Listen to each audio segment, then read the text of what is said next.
did not have a vector into our environment, it created a whole new with this vulnerability. A vulnerability showed up. It just so happened that um, a lot of software uses Log4j, and a lot of our devices became vulnerable just like that out of the blue. And so it's always a good thing to go to these vendors' website, stay up to date to see what they're talking about, and see if you're actually see how they're actually fighting against things in the wild.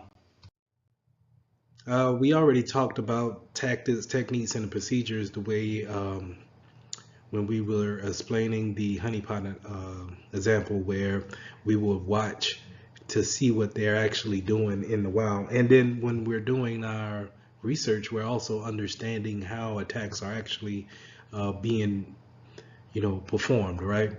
But we also want to make sure that we understand what are the indicators of a compromise. How do we know that we have been compromised, or it may be a good indication that we are probably compromised. So you want to look for, unusual outbound traffic, things that are going out in a mass amount of traffic leaving the network.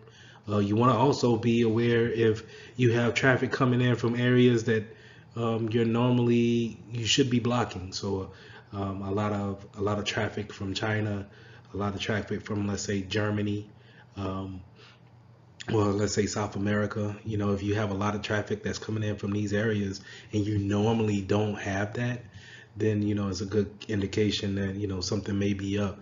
Um, is there any kind of explanation to uh, user accounts being used for the wrong things? Um, can you see any type of misuse of privilege accounts, right? So those are privilege accounts, or those are accounts that have admin access maybe to throughout the network, or maybe to certain particular PCs that have uh, great value to them. Do you see any kind of unusual activity to those type of user accounts? Um, is there a type of, any type of rise in databases being read at a high volume? If there's only a particular threshold that we have for reading data on our databases, and then all of a sudden it spikes through the roof. What's the cause of that? That might be cause to raise some questions there. Um, we also see kind of like a high request for important files, sensitive files, confidential files. When you start seeing people who shouldn't be snooping around, who are snooping around, these are good indications. So it's a good way of having these type of indicators in place, and being aware of them is a good indication to it's a good way to understand if you've been breached and if changes need to be made. But don't worry, you don't have to necessarily put your face in literature all day and read upon how things are actually being worked on here in the wild. It's good to do those things on a daily basis, but we can also have machine learning out here that understands the daily workflow of our business, and can tell you, can alert, and some can even mitigate if things go awry, right? So if anything was to be abnormal to the normal workday, machine learning or artificial intelligence would be able to detect and then warn us to say, hey, this doesn't look right. It's a lot of traffic leaving out, or a lot of traffic coming in. We're being bombarded here. So it's always good to have these tools in place and making sure that they're configured right to help us stay secure overall. So in summary, we went over threat actors, we went over the vectors that they can come in. We went over how can we do some research in order to better arm ourselves against the attacks that they may be placing upon us. So I would definitely go back over and make sure that we dive deeper into the type of procedures that we want to have, the type of due diligence that we need to do within our company to make sure that we apply the due care in order to avoid attacks from insider threats or people who may be APTs that's sitting in our system, right? And so making sure that we stay knowledgeable about how they're performing their attacks will help us in the long run when we see things go astray. So in lesson 3, we're going to start talking about performing security assessments.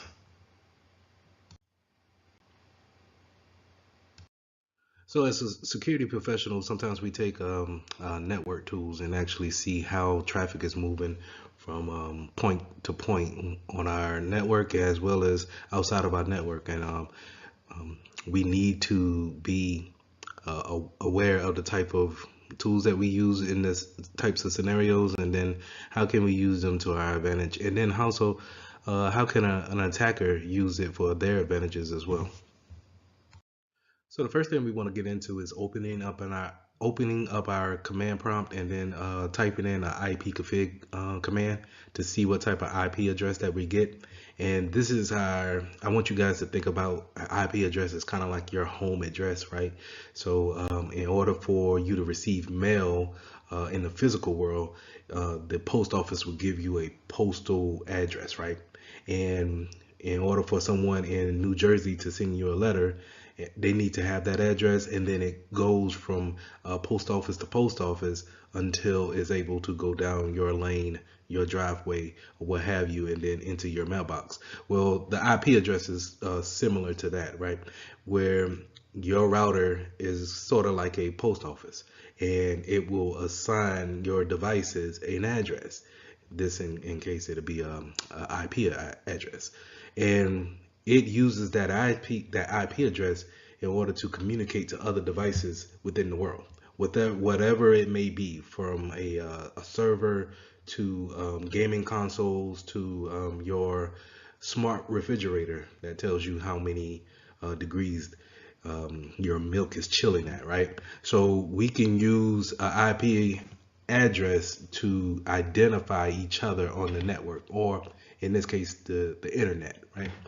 So we can also use things kind of like a what's called a ping. So we can open up our command prompt, and I'll show you guys in a second. We'll open up our command prompt and we'll ping another address or a domain name, and it can return to us their address. So let's say if we wanted to know the IP address to the server for ESPN.com, and what we'll do is we'll ping ESPN.com. It'll show us the information there. So I'll show you guys that in just a second. To go back to our analogy of, how you actually have a physical address within the real world, and the post office will give you an address to receive and to actually deliver mail. The same thing in the computer world. We can route different ways of getting to different destinations, and in your computer it keeps this things and call what we call a routing table, and we have all the different IP addresses that we are familiar with, and then new ones that we verify and we understand that this is who they say they are. We put them in that routing table. We can also use our command prompt to show us trace routes, and that's kind of like what I was saying before of just showing the logical hops that a packet takes from your PC all the way to a receiving server or a gaming station or what have you. So again, I'll show you all those things in just a second. Now, as security professionals, you will run across these things called a IP scanner or Nmap. What they do is they actually scan your network. You'll sometimes hear the terminology crawl the network. And what they do is they actually kind of do like a ping test or a more in-depth conversation to whatever device that's on that network, and it pulls information from it. So it will say, hey, I crawled the network and I see that there's 10 actual phones on your network, cell phones, and 5 of them are Android, and then the other 5 were iPhones. And then it can even get more granular by saying, hey, I found a PC on your network. This is the operating system that is running, and these are the ports, the communicating ports that are open to this PC. It's very important to understand that we can use this as a administrative tool, right? We can make sure that we know what's on the network. We can know how we're communicating in and out the data flow, correct? But also the bad guys can take this and actually do reconnaissance on your network, so they can actually not necessarily attack you that day, but if I want to get information about you and make sure that, hey, all right, I'm messing with Macs today because this is a Mac shop. This is a Mac place of business. They only run Macs in there and iPhones, iOS, right?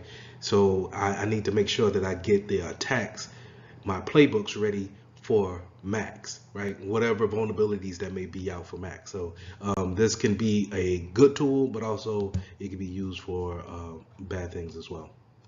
So like I alluded to earlier, these type of in-map scanners can also do kind of a service discovery. So again, showing what type of ports you have open or what type of services that you're using to communicate to other devices on. It can build a fingerprint of how your network is set up, right? And this again it's good for an administrative point of view, you know, from a high level, to see all of your blueprint or your fingerprint of the network, what we call a footprint, right? We can see the footprint of the network and see how data is coming in and out. But at the same time, it's also bad if we someone else knows about that footprint, because the things that we're focusing on today or this week may not be the things that your hacker or your attacker is actually focusing on. So it's kind of, you know, you need to understand when you see traffic spike up, or services kind of degrade down, or, you know, they bog out, because you know, when someone's running these type of scans, it can cause, you know, printers to actually accidentally just print out gibberish or random sheets of paper, or it could cause different types of PCs to slow down tremendously to the network, right? Because it's actually pinging, seeing that it's up, pulling the information, communicating with it, and that is what we call very noisy, right? So whenever we see a lot of noise on the network, we need to be aware of that, and then do what's necessarily possible to find it and shut that communication off. Another way we can find out different types of PCs that's out there on the network, we can also do a netstat command, and that's showing everything that we have a connection to. And you can pull this this command up, and you'll actually see how your PC is actually communicating out to different services, different applications. More importantly, NS lookups is a very important thing as a security professional, because we get to understand. It's kind of hard to look at numbers all day and IP addresses and IPv6 addresses and kind of disseminate what's what, right? But these NS lookups allow us to use those DNS references. DNS stands for domain name service, and it allows us to use that type of service to say it's google.com, and then we can get an IP address of saying that it's 8.8.8.8. I think that's too many 8s, but you get my drift, right? So we can use a English version or whatever language you may speak into translating it into an IP address version, so we can actually break things down to see exactly where things are going. Similar to a in-mapping tool is your packet captures. So those type of tools sniff the network, and they actually capture all the packets that's going from one destination to another. The one that you'll probably see the most will be Wireshark, and Wireshark sniffs the network, and it pulls down all the packets that you're sending from your PC out to your router. out to your, if you're saying hello to your smart TV, it captures all of that stuff that's on your particular network. And that's why it's so important to, we can use this as a administrative tool and say, okay, we're having network issues here. Let's get the packet sniffer out. Let's see what's actually going on in the network. But we can also use it for bad cases, right? Where someone that is not in your organization can go and take Wireshark to sniff your network to see who is communicating, what IP addresses are being going back and forth, what's the routes we're taking, and it can be used in that field as well. So here's a screenshot of Wireshark in action. Now, in the following slide, I'll show you exactly. I'll give you a screen recording of how we actually go out there and download Wireshark and actually pull some packets off my network. But basically, this is how it goes. It captures all of these packets in real time, and we could take these packets and we can see exactly how they're communicating, and then who they're communicating with. And then in some cases, we can go into the packet and see if they actually have any type of payload within those packets. So it's a good tool to have to do reconnaissance in, but it's also a good tool to have to understand how we can build our network to be as efficient as possible.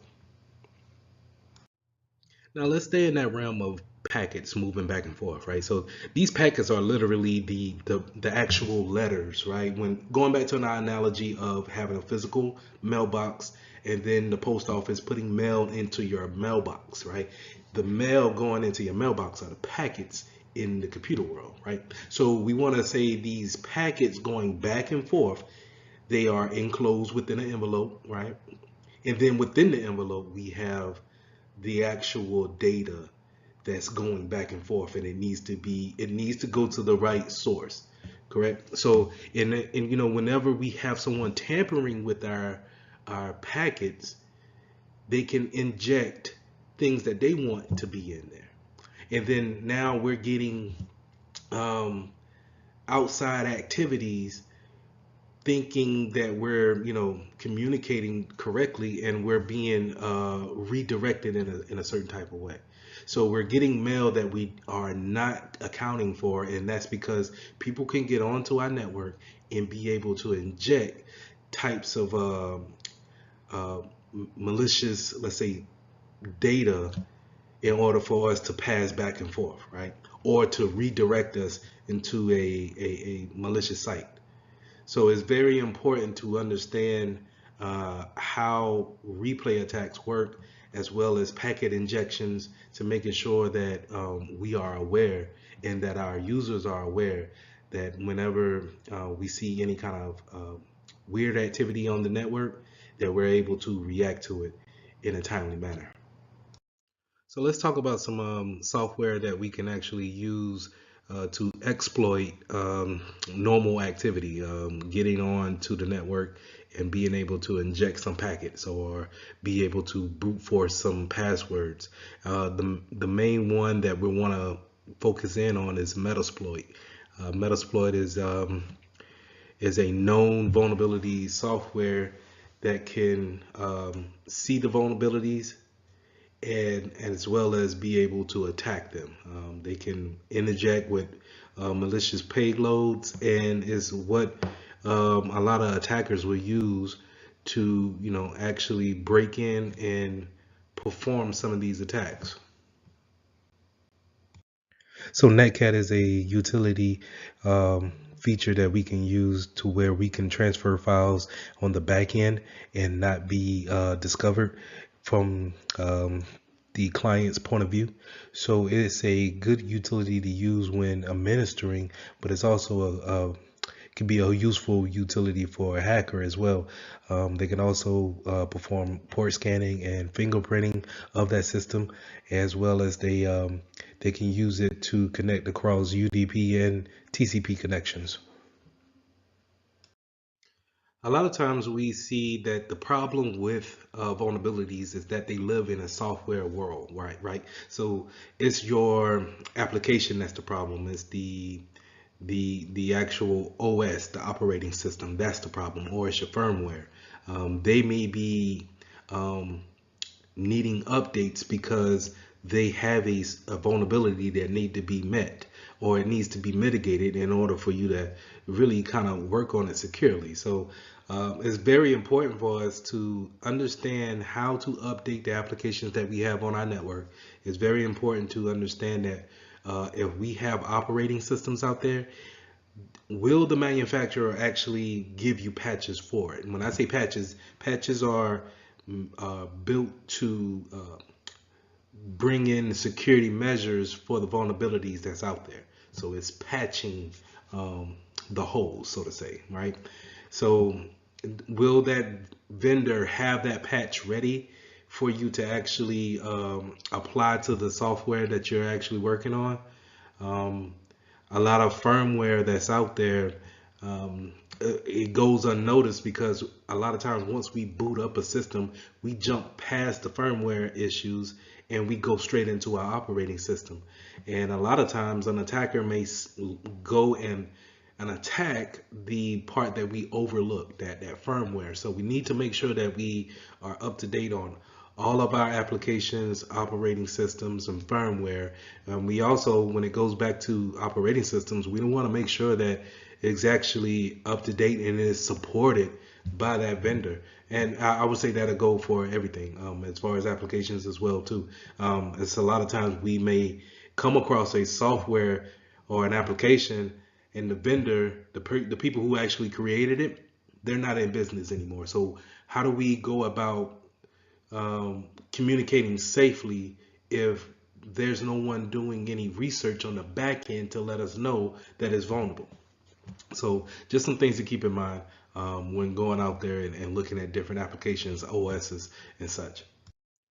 Just to kind of continue on with that conversation of having software that's out of date. You don't want necessarily a legacy software that's out there and people are just kind of using it because it's worked for so long. Why should we change it? And a good example would be someone operating on Windows XP or Windows 7, Windows 8.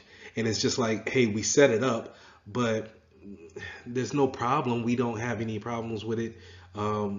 So why should we change it? Well, those are legacy operating systems and they don't receive any patches anymore.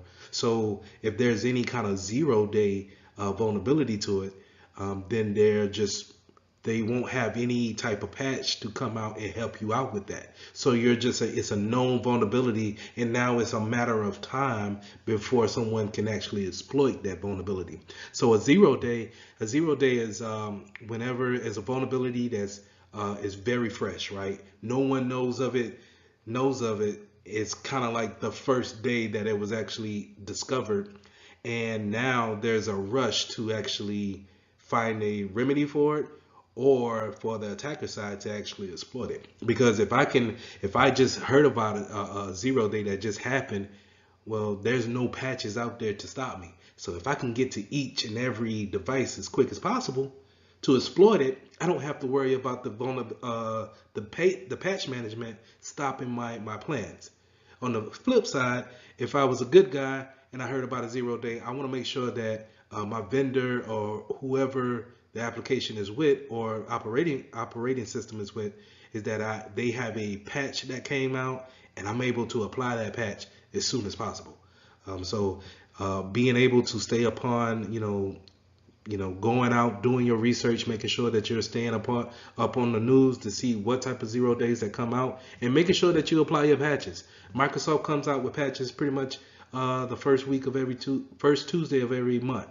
And so we want to apply those patches. Now we can go into more granular schemes of putting it in a test field, testing it out, see if it breaks anything, then applying the patch.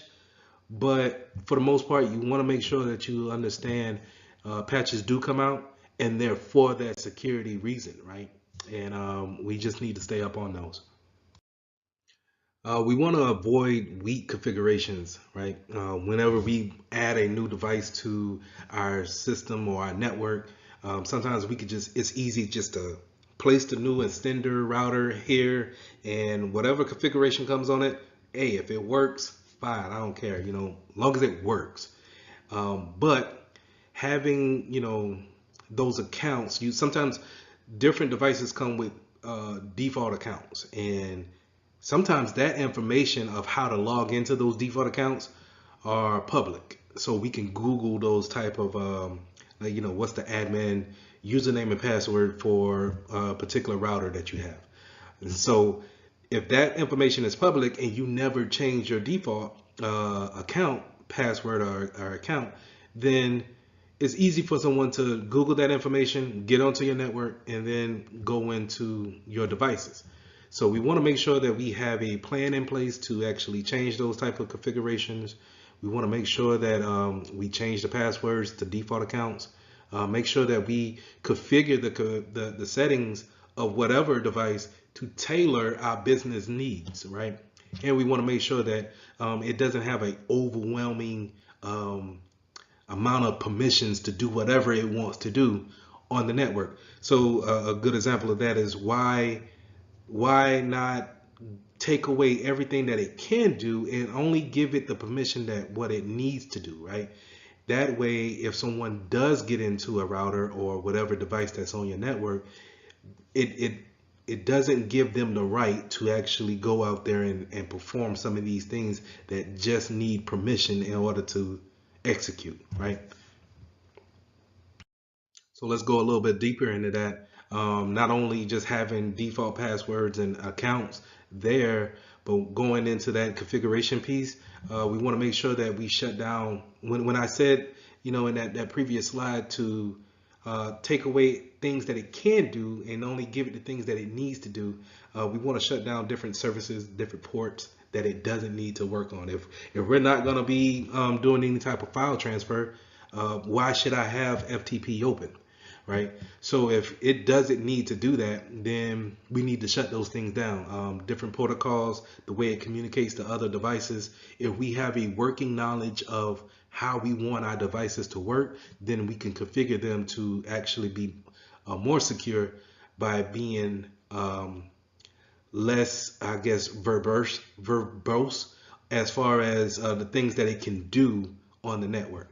Also, setting up different encryption levels when it comes to our passwords, and this is more on the networking side. So if you have like a home router, making sure that we don't use weak passwords and weak encryptions on those passwords to make it easier for one to break in, right?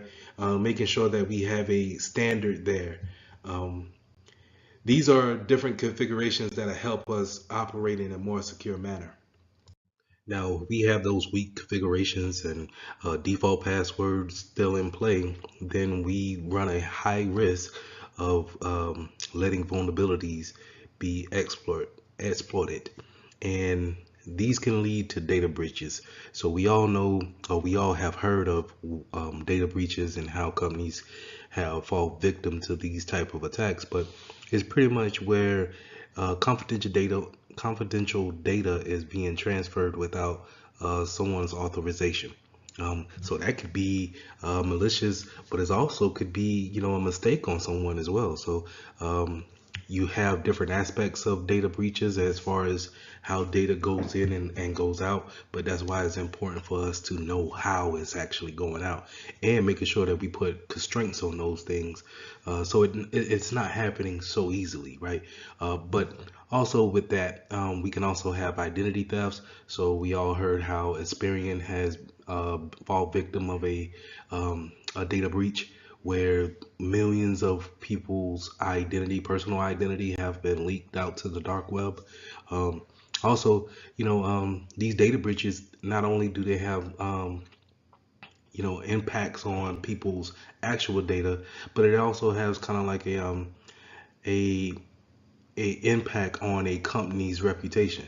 How many of you would still go to Nike and buy shoes from their website when they just released that they had a massive data leakage of people's credit card numbers.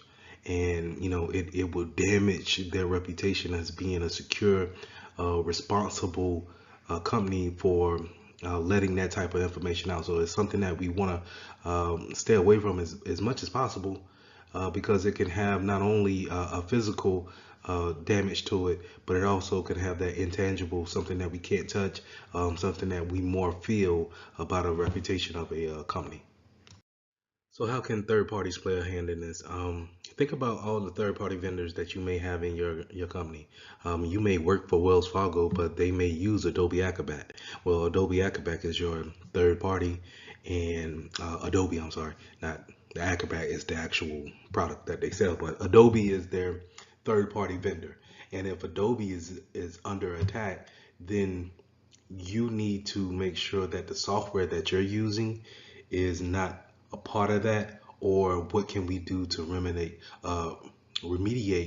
that vulnerability that may be plaguing your network, because you're in a way letting them in because you have decided to use this vendor for whatever service, but now they may be under attack in some type of way. To give another example is if they have if let's say box.com, where it's a online a cloud storage service, if they have personal information of your customers because you're using them to store information on there, and then they have a leakage of your customers, then in turn your reputation is damaged because you chose to go with that company. So it's very important to do research on who you decide to let come into your network, who you're giving your data to, where is that data actually lying at on your third party's software.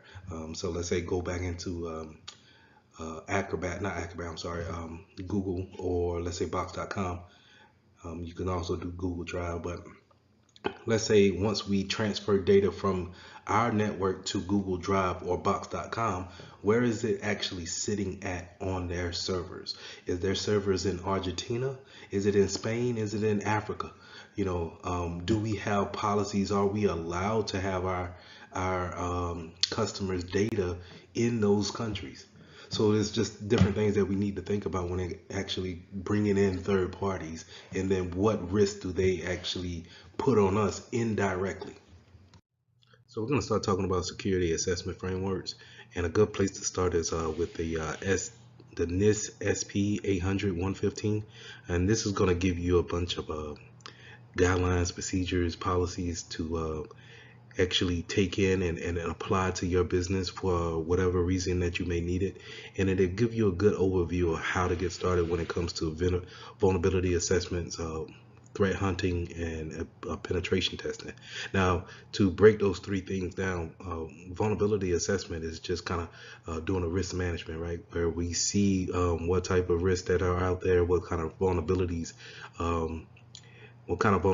do we hold in our network against those type of risks, and then what are we going to do to actually manage those risks, or are we going to try to eliminate, mitigate, avoid different aspects like that? So that's vulnerability assessments. Threat hunting is more getting down to we know the threat, we know the risk that holds to that threat and that vulnerability, and so we're going after the elimination of that threat, or we're going to do some reconnaissance on that threat as well.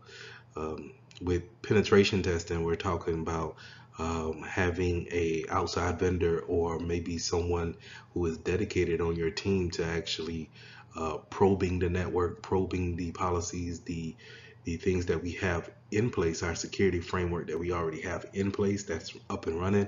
We're looking to attack that, seeing how to find any kind of faults within our security posture already. So that's penetration testing. So going into vulnerability scanners, we have these things in place in order to scan our network and see what type of devices we have on there, as well as the applications that they're running. And it double checks that application and that OS against a database of vulnerabilities and risks that are out there. And once it gives us a report of how the scan went, we are able to either remediate or to kind of get a better understanding of what type of risk that we are, um, what kind of risks are we up against on a device to device standpoint. And we can also use this type of scanner for OS fingerprinting, as well as seeing what type of firmware vulnerabilities that we may have. Now, when you're having your vulnerability scanner scan the network and it applies those vulnerabilities to the database and it comes back with a report, it will give you a scale on if it's a low risk or a critical risk, right? It's a scale from low to high, and you normally see these things called CVEs, and that's the common vulnerability exposure, and that's kind of the name of the vulnerability that's out there. And then the scoring system will be under the CVSS, which is a common vulnerability scoring system, and you'll normally see it as a scale from 1 to 0. I'm sorry, a scale from 1 to 9, and the lower you are to 1, the more likely you could probably let that vulnerability slide. But the more you're getting up to your 7, 8s, and 9s, then you probably want to make sure that you seek the patch or whatever remediation that they will advise, and then apply it as soon as possible. Now, in some cases, you may want to test this patch out or test the remediation out first before you apply it within a production field or what have you. But to make sure that you don't just put every patch out there, and that's in certain cases. I would advise to always test your patches before you actually apply. When running vulnerability scans, we can have certain things that can cause a lot of problems. And sometimes we can have those scans where they run smoothly, and these are where you hear the terms intrusive and non-intrusive come into play.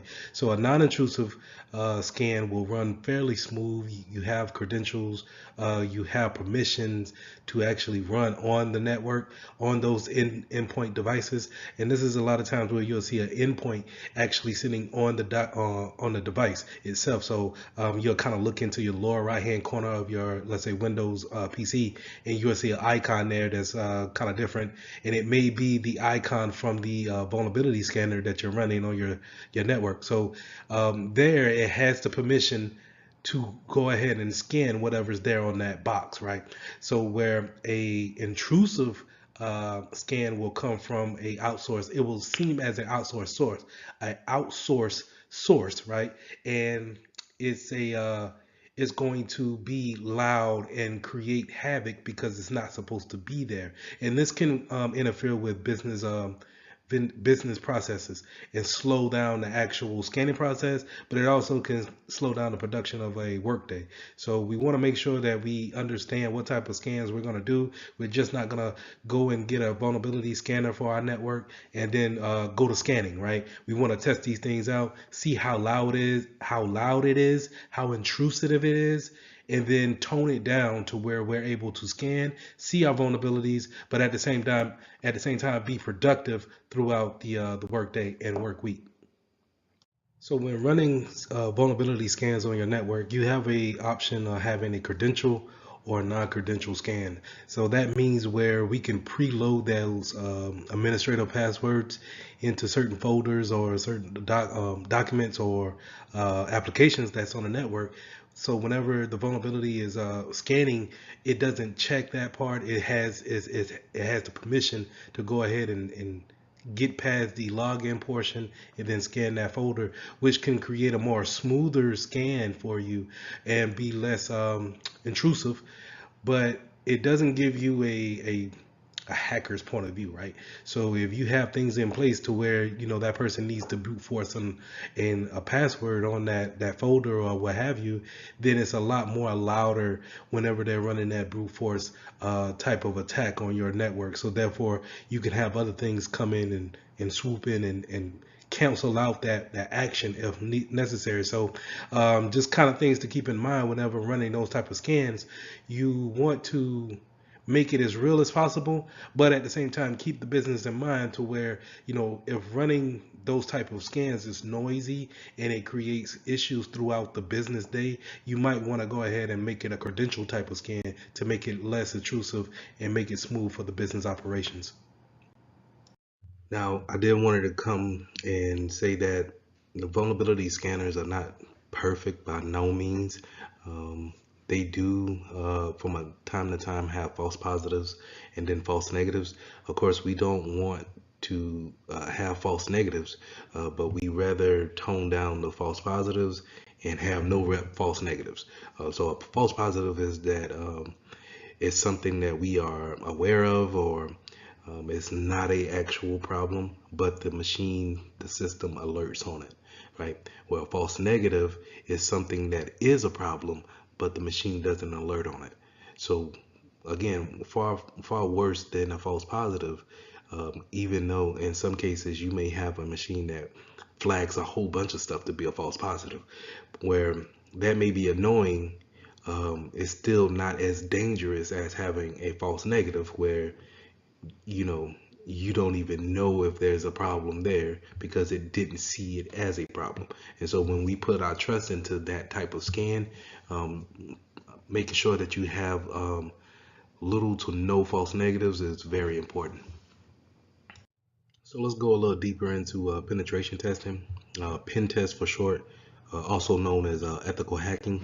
And that's where you're testing your security posture, like I said, to see what's already there and then actually putting pressure against it, seeing if the configurations are doing their job, right? It's the actual appliance that we put in place. Is it actually blocking anything? The credentials that we put here, since we changed it, is it vulnerable to being brute forced, things of that nature. And a lot of times we have third-party vendors come in and strike a contract with a company and then actually perform a pen test to give them to give the company a better understanding of how the security posture is. So if I have a third-party vendor come in and they could take the position of a outsider, a hacker, right? And be able, if they can go from having nothing to actually being on the network, then they can give us a report after the whole test is over, and then we can go back and say, hey, we need to address these different problems because he was just a normal guy on the street, and now he was on our network looking at all our folders and different type of data that we wanted to keep concealed. So pen testing is a very important part. I would say it needs to happen about at least once a year annually, and it's always, since your network, your business is constantly changing. Pen tests are needed on an annual basis in order to shift and form that security posture with it. So staying with the example of a third party coming in, and they strike that contract up to say, hey, I'm going to do a pen test for you. They need to set the ground rules of how do we actually engage each other, right? So the rules of engagement may go from the time that they start to what devices and, let's say, servers you can't touch. Will you give them full access? Will you give them credentials to be on the network? Are you going to say, hey, start from the parking lot and work your way in the best way you can? And when I give hard examples like that, when I give the person nothing to work with and actually have them try to get onto the network, that's from a black box standpoint. And when I give them, let's say if we bring someone in and then we give them a credential, we give them a username and password, and we just say, hey, you can only stay within this domain, and these are the folders you can only mess with, then I'm giving you more of a white box type of gateway into our network. And then a gray box is where I give you some information. Hey, this is our Wi-Fi name, but I don't give you a password. These are our employees. This is what our badges look like. So I'm giving you some information, but I don't give you everything on how to actually get in and then onto the network. That's more of a gray box, right? And so from these different standpoints, it's better to come from a black box standpoint, because you get a more accurate report of where you're vulnerable at and then where we can actually make those changes at. The problem is that these vulnerability, these pen tests happen during business hours, and you don't want to lose productivity because we're testing the network, or we're testing policies, or we're testing users, and it causes an inconvenience. So your higher ups may be against that type of training during business hours, but in order to get a real live good sense of it, you might want to have it done during business hours. But that's something that you and your business can sit down and hash out. But on the other hand, some companies have enough money to actually have a penetration team um, within the organization. So that's the only thing they do, is that they break up into these kind of different teams, and then they all are responsible for uh, doing their role. So let's go through the different types of teams that you may see on your pen testers within the company. So you have your red team, and they're going to probably be on a offensive role, that's actually performing the attacks, making sure that, hey, we know where we want to go, we know what our goal is, our flag to capture, so to say, and then we're going to go about attacking the company in this way. Our blue teams is going to be on the defensive side, where, okay, that's going to be probably, pretending to be your security analyst, and so forth, to make sure that they have things in place, defenses set up in order to see the attacks or be alerted of the attacks and then actually react to them. Then you have your white teams. Your white teams are probably going to be your officiators over the whole exercise. So they will have the boundaries of where things can go and how long it can take. Now, again, I'm not a fan of having rules in this type of war, because in real life, attackers don't care about rules. It's about getting the main objective done. But anyway, I digress. Purple teams will set up the actual collaboration between the two different teams, and actually come up with the lesson learns after the fact. So you can have these different teams break up into this one big department, break up into different teams, and we can actually play scenarios of how we can actually see the vulnerabilities, and then attack, how are they being attacked, and then what are we doing to remediate. Now, a pen tester might use some of this, once they get their engagement rules, they may go about doing reconnaissance in different types of ways, right? Um, I think the most popular way is to just do a social engineering attack, where I just kind of take someone out to lunch, or I just have kind of like this water cooler talk within the business about what's going on, and then try to maneuver my way around them to see avenues on where I can get onto the network. You can also do like a scans, like we talked earlier about different scans to create a footprint of the network, and then make your entry that way. We can use open source intelligence, and this is your simple pulling up a web browser, Googling whoever, and seeing how much information is out there. You'll be surprised about how much information you can just find off of a simple Google search, or searching on your favorite social media website. I tell you, a good place to go is LinkedIn. And if you're doing a pen test, why not be able to, look at everybody who works at that place, as well as they'll give you a full rundown on the business profile page. So you could do a lot of reconnaissance there. And then once you have your information of how you want to attack, then we can, go deeper into how to exploit each entryway that's possible, right? And then hopefully from a pen tester's point of view or from a hacker point of view, one of those things are open, and then it's on to the next level, right? So I want to make sure that when I say that um, hackers and pen testers are looking for one way of getting in, then one way of traversing, and then one way of opening files, when they go from one section to another section to another section, it's kind of like we need to have defenses there for each level that they get to. This is what we call defense in depth. So it's not just having your firewall up in place. It's not just having your networks sectored off in the VLANs. It's not just having your antivirus on your PC. It's having all of these things in different possible places, because you never know where somebody is going to pick up and say, hey, I'm gonna start my intrusion here.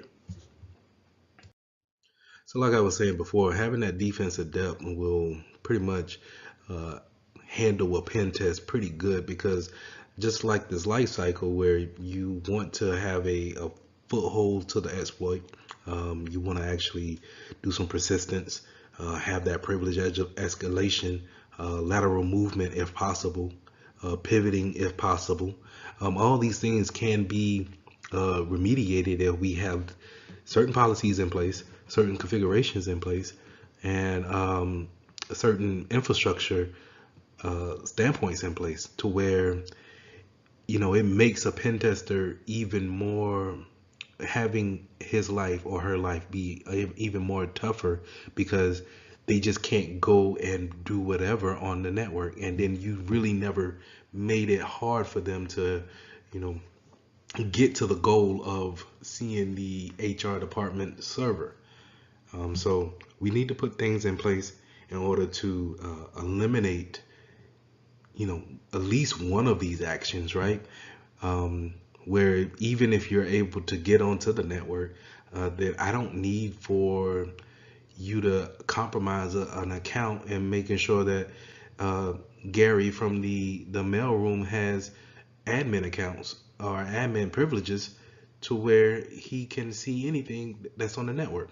So it plays a hand in hand when you start planning for, or you see the reports that come from a pen test, that we can put these things into play, and that we can actually put those things to modify our security posture to become more secure. So in summary, we went over a multitude of things. Thank you for sticking with me on that.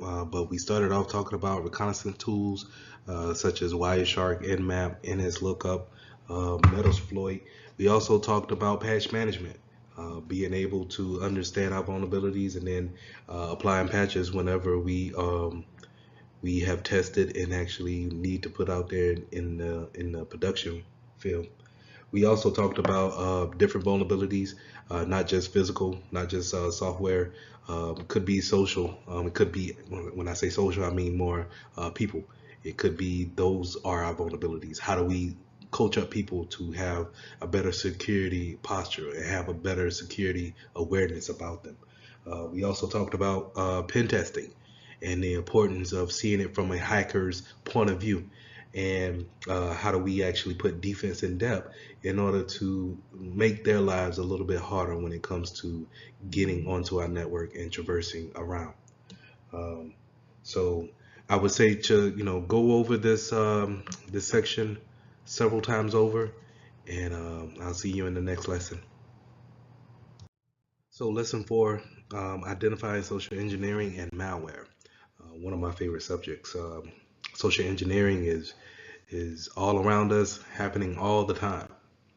So let's move forward.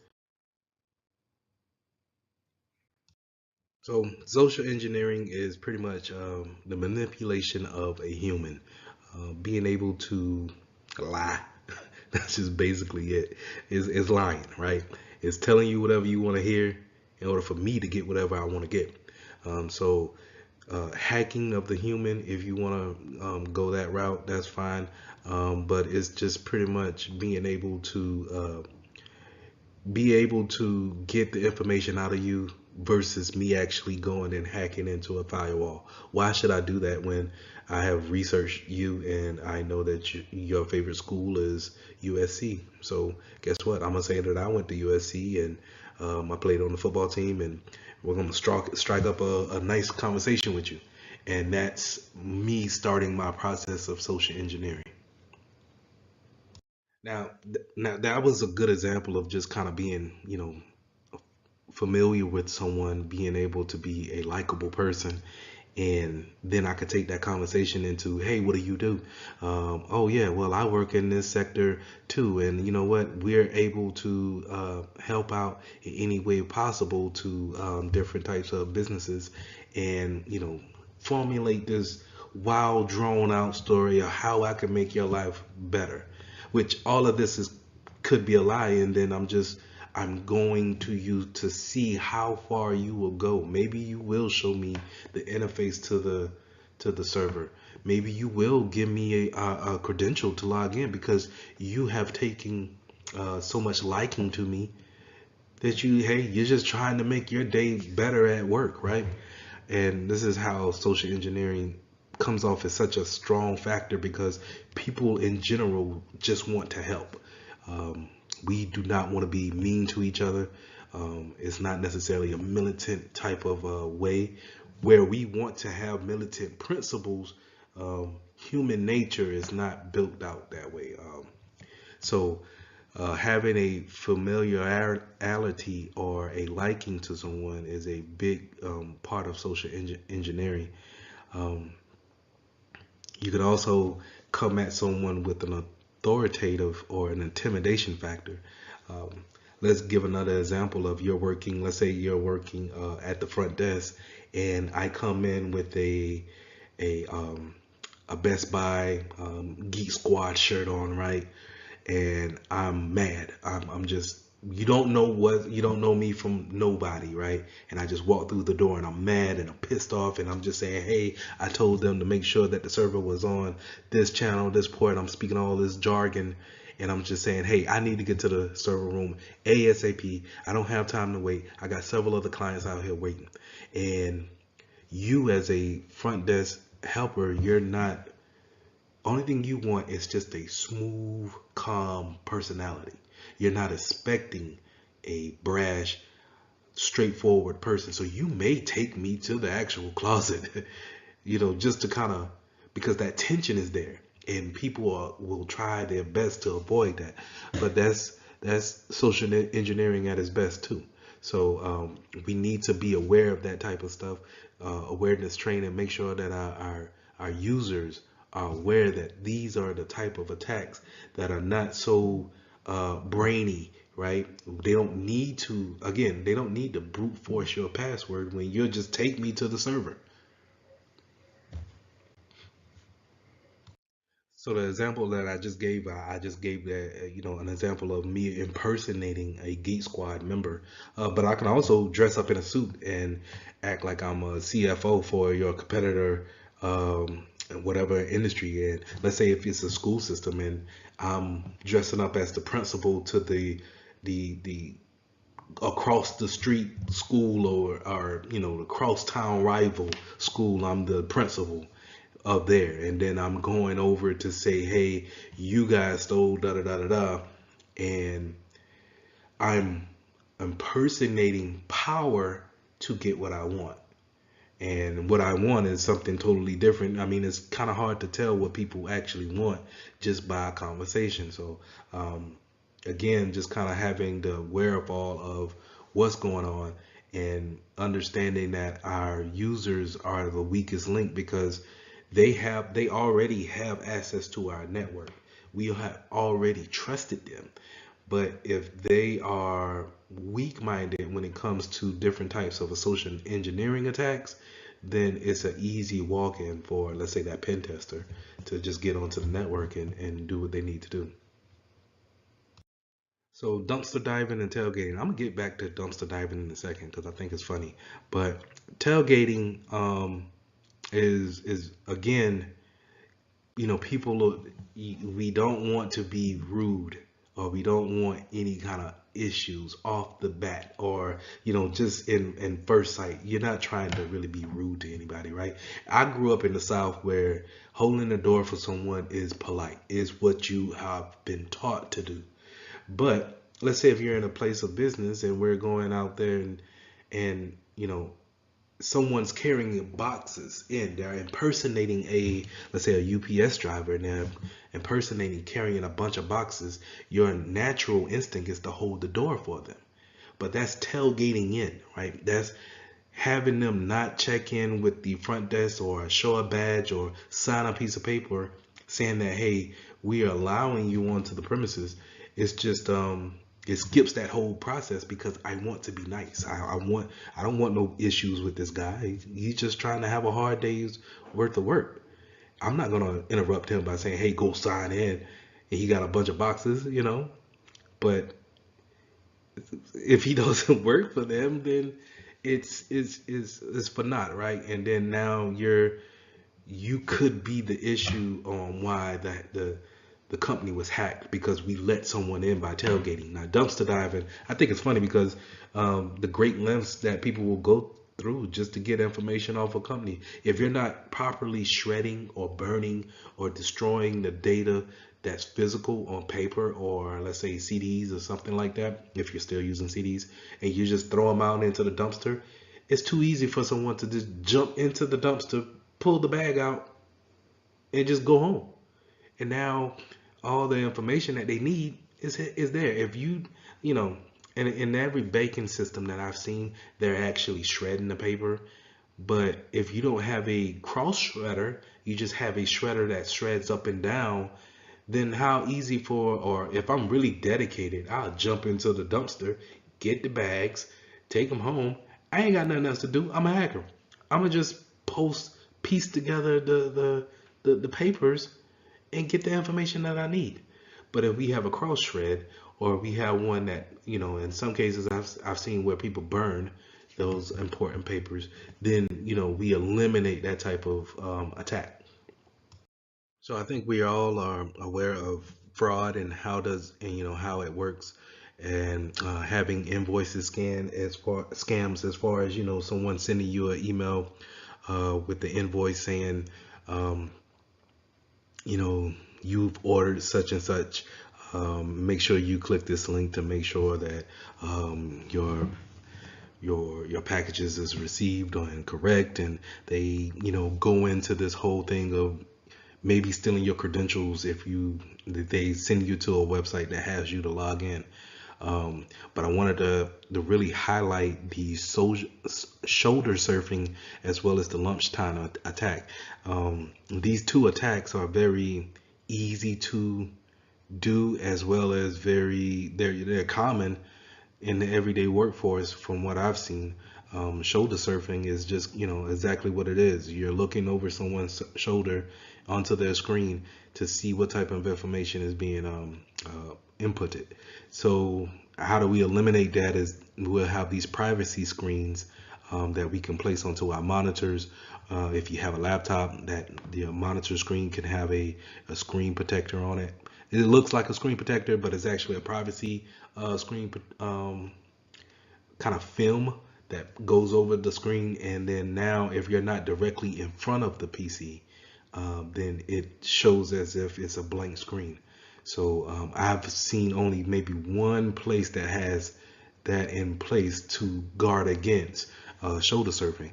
And then lunchtime attacks is when Alice is done typing for the front part of the workday and it's 12 o'clock, and now she goes to lunch, but she forgets to log out or lock her computer in order to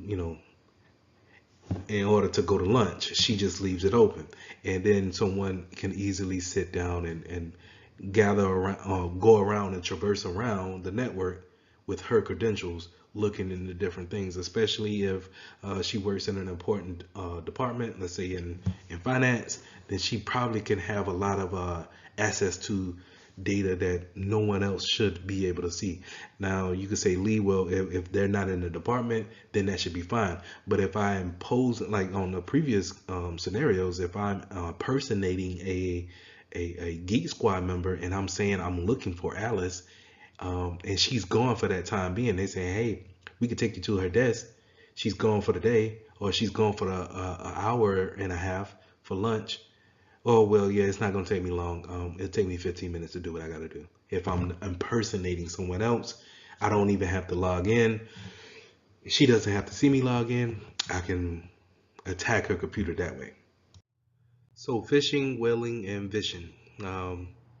We all know what phishing is. If we're not familiar, then we're talking about fake emails that will guide you to clicking on links or putting in information that is not from the sender that you thought it was.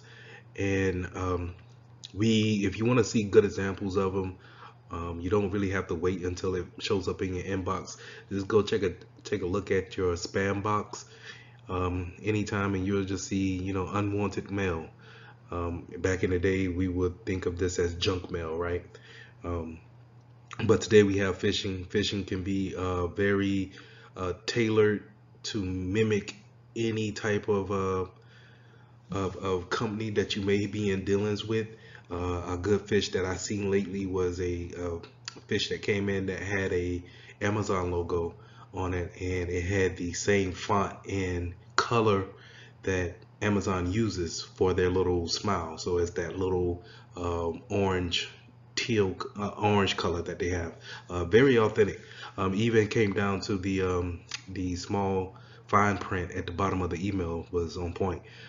It almost had me, but once I looked at the who is it from, that email there, I could tell that it was a fish. Now, spear phishing is when an attacker targets in on one particular person or a particular group. Let's say if I'm going after Alice and she's in the marketing department of U.S. Bank, I'm targeting her in particular. So I'm spear.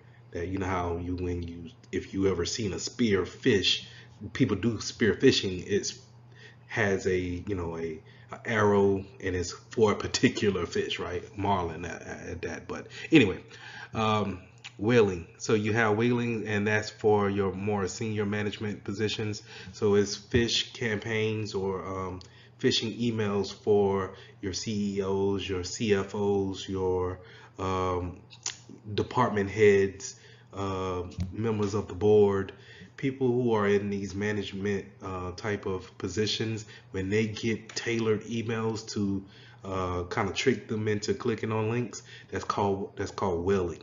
Phishing is pretty much running a social scam over the phone, right? So that's someone cold calling. Right now we are in a time where robot calling is at an all-time high.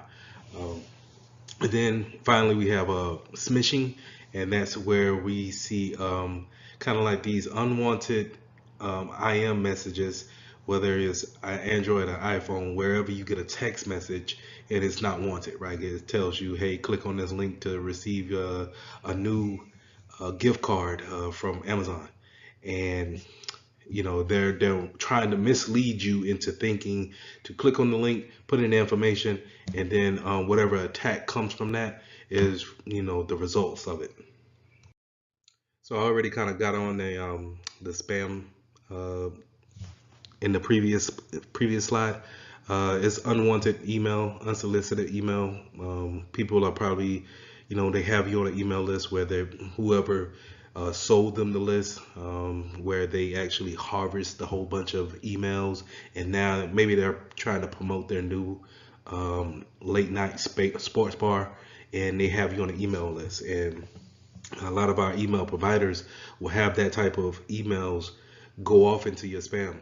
Now, I said to go and look in your spam inbox to look at good examples of fish, because a lot of times you will see a lot of phishing campaigns in your spam box.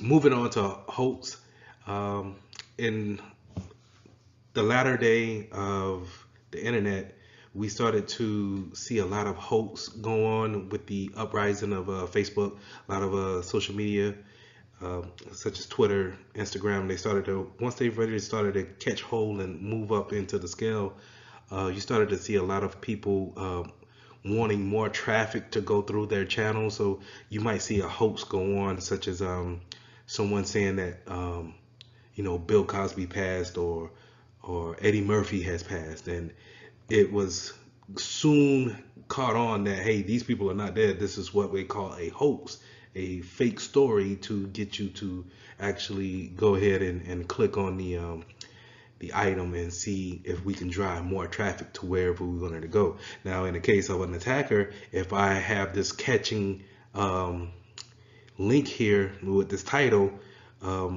what they call kind of clickbaiting, if I can clickbait you into this hoax that I have up, then I could probably maybe have you download some things onto your PC without you knowing it. So having these passive techniques, an attacker can take traffic that's, redirected from their normal course of browsing and direct them to malicious sites in order to collect whatever data that they may want from the traffic. So in the security world, we call this farming. That's redirecting domain names, sites to malicious actor sites. Typo squatting is also a different type of redirection, but what it does is that it takes the mistakes that a person may make and then have them to redirect into a malicious site.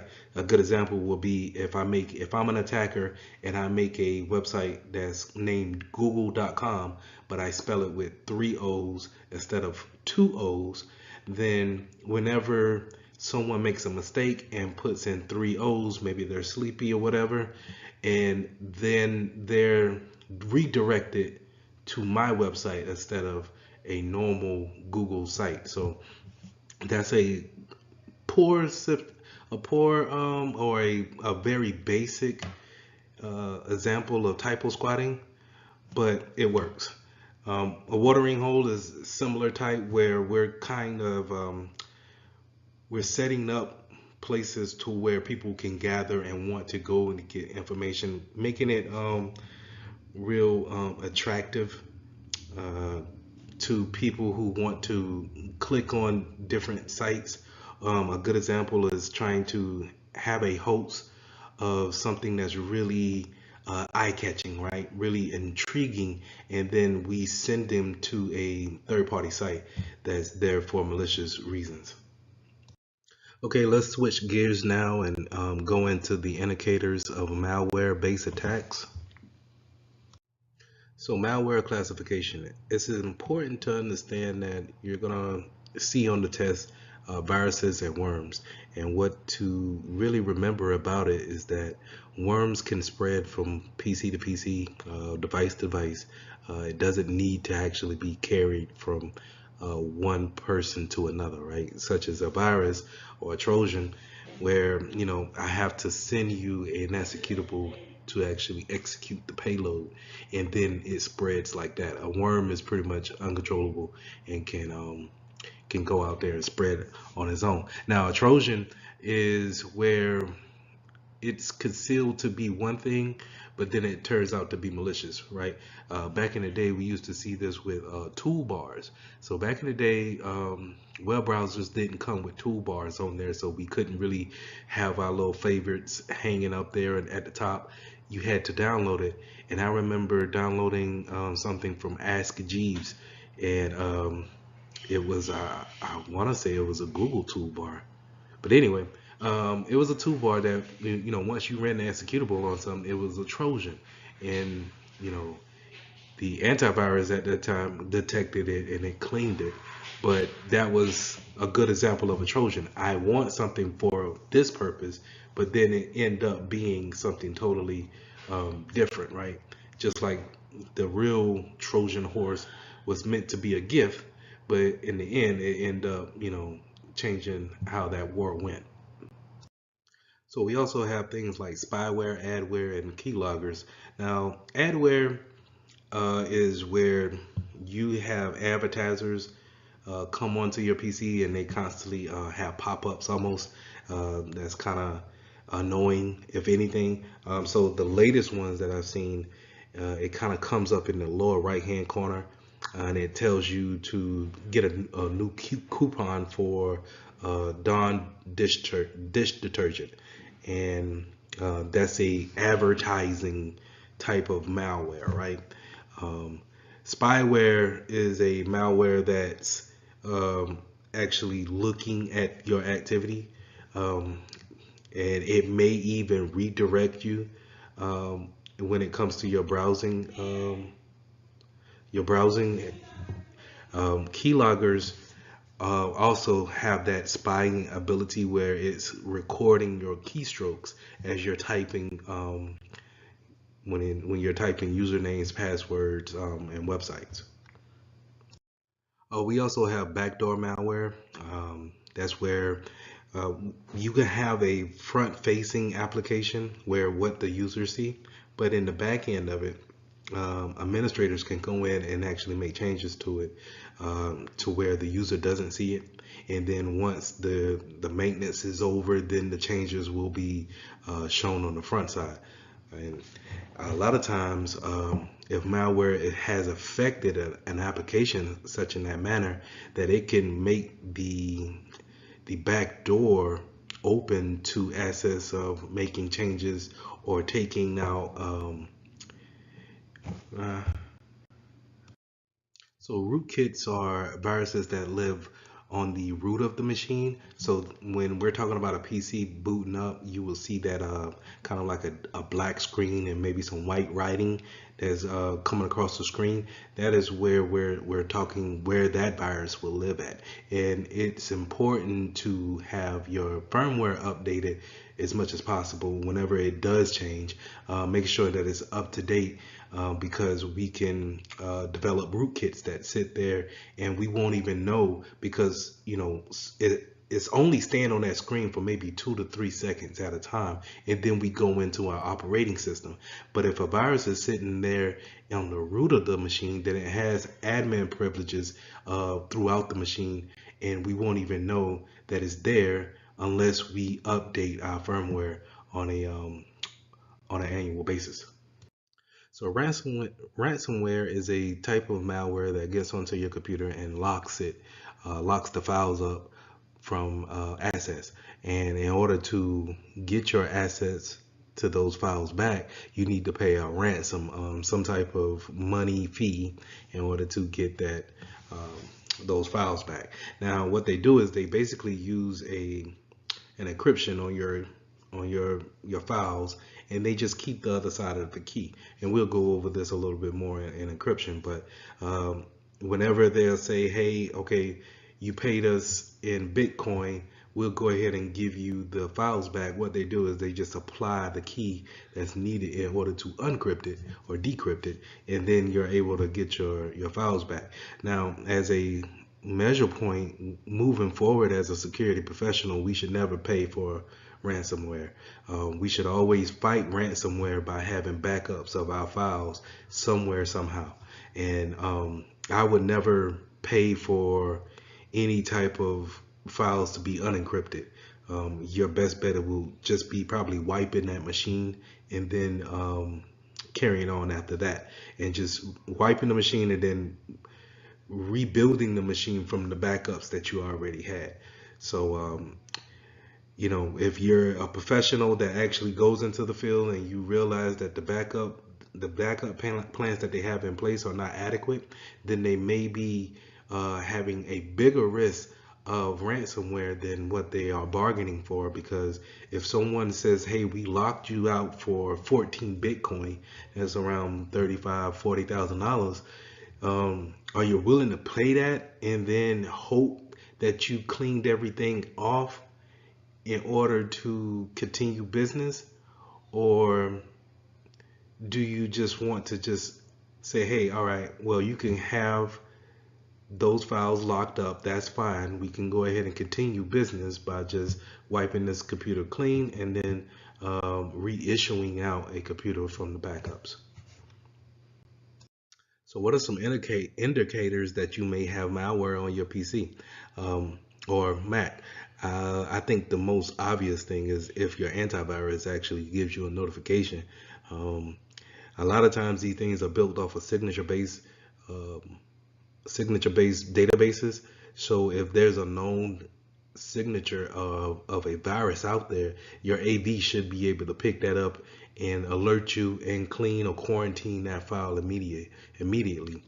You can also pay attention to if there are any kind of file changes that's going on without your awareness. So it's kind of late at that point, but if you see any kind of file changes within the registry or temp files, then it's a good indication that you might want to run a scan on it, and you might want to unplug it from a network or disconnect from a network, and then run your antivirus scan on it, and then try to clean whatever is there. If all else fails and you still feel as if something's on the PC, then I will say a full wipe of the PC is necessary, and then restore from backups.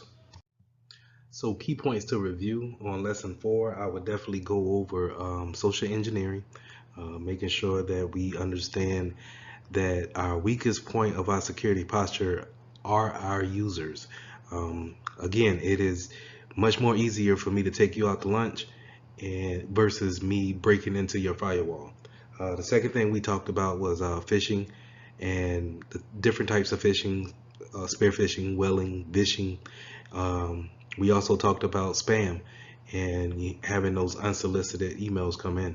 We finished up with malware and talking about different types of computer viruses that may happen, rootkits that can live onto the root of the PC, and making sure how important it is to making sure everything is up to date as far as AV is concerned, and making sure that we understand the indicators of viruses.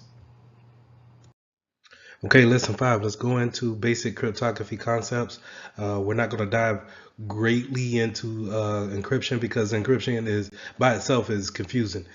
So we're going to go over the basics and how CompTIA wants you to know different concepts for the Security Plus exam.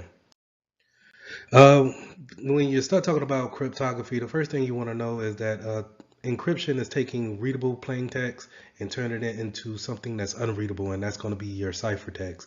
A lot of times when you hear security professionals give scenarios about encryption, they're using characters named Bob and Alice, and Mallory will be a malicious hacker or malware that's sitting in between them, disturbing the conversation. So in the scenario with Bob and Alice, Bob or Alice wants to communicate and they want to share secure information in some type of way, and they understand that Mallory could be lurking and could be listening on the network. So what they want to do is to take the sensitive information, encrypt it into a way that is unreadable by Mallory, and pass it on to the other, and then have them unencrypted or decrypt into a readable text again. So as we go along, just be aware of those characters, and that's the concept of how we actually want to go back and forth and take those readable text and make it unreadable and then readable again. Now we'll also go over hashing algorithms and how it relates to integrity, and that how we can take a hash of some type of plain text and make it kind of like a fingerprint. Is only unique to that actual plain text, and we'll go over that in further detail. Now, the one thing that you need to understand is that there's two types of encryption. There's symmetric and then there's asymmetric, and we will go over that in greater detail. But symmetric, we're using one key and it's the same key, right? So it's the same on both sides. When Alice, she encrypts it, she's using one key, and then when Bob decrypts it, he's using the same key. And then we have asymmetric keys, asymmetric cryptography. So that's when Alice uses a unique key and Bob uses a unique key as well. So it's asymmetric. It's two keys involved. Okay, but we'll go over that in further detail. So let's talk about hashing algorithms. Hashing is a good way of showing integrity of a software or whatever message that you want to actually take a hash of. It's actually putting a message or a document against a algorithm and then taking a message digest, a fixed string, and saying that that's unanimous to the original document. And we have many different ways that we can create hashes, but one thing I want you to remember when taking the Security Plus exam is that is 9 times out of 10 going to be used for integrity reasons. So if that message digest that results from your hash comes out to be different than anything that it originally started off as, then the integrity of that document has been compromised. But hashing is not encryption, right? Hashing uses the word algorithm because that's what the document or whatever you're putting into that hash or you want to take a hash of is applied by. But hashing is not a two-factor form like encryption is. Encryption takes something that is normal and then it takes it, encrypts it into an unreadable text, and then it has that form to have the ability to be decrypted.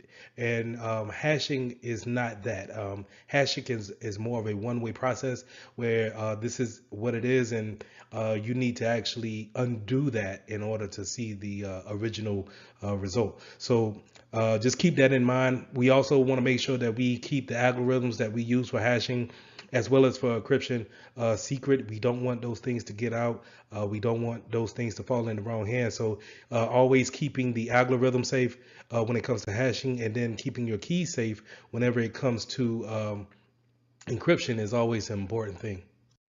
So symmetric encryption is the first type of encryption we want to talk about. This is where we use the same keys to encrypt a message as well as our recipient using that same key to decrypt the message. So in the example that you see on the screen, Alice has an email that she wants to send to Bob, and she will use a key to encrypt the message, and Bob will use the same key to decrypt the message. Now the thing about that is that how do we get the key over to Bob? Do we use a in-band way of doing it where we'll just use, stay on the same network and send the key over the same network?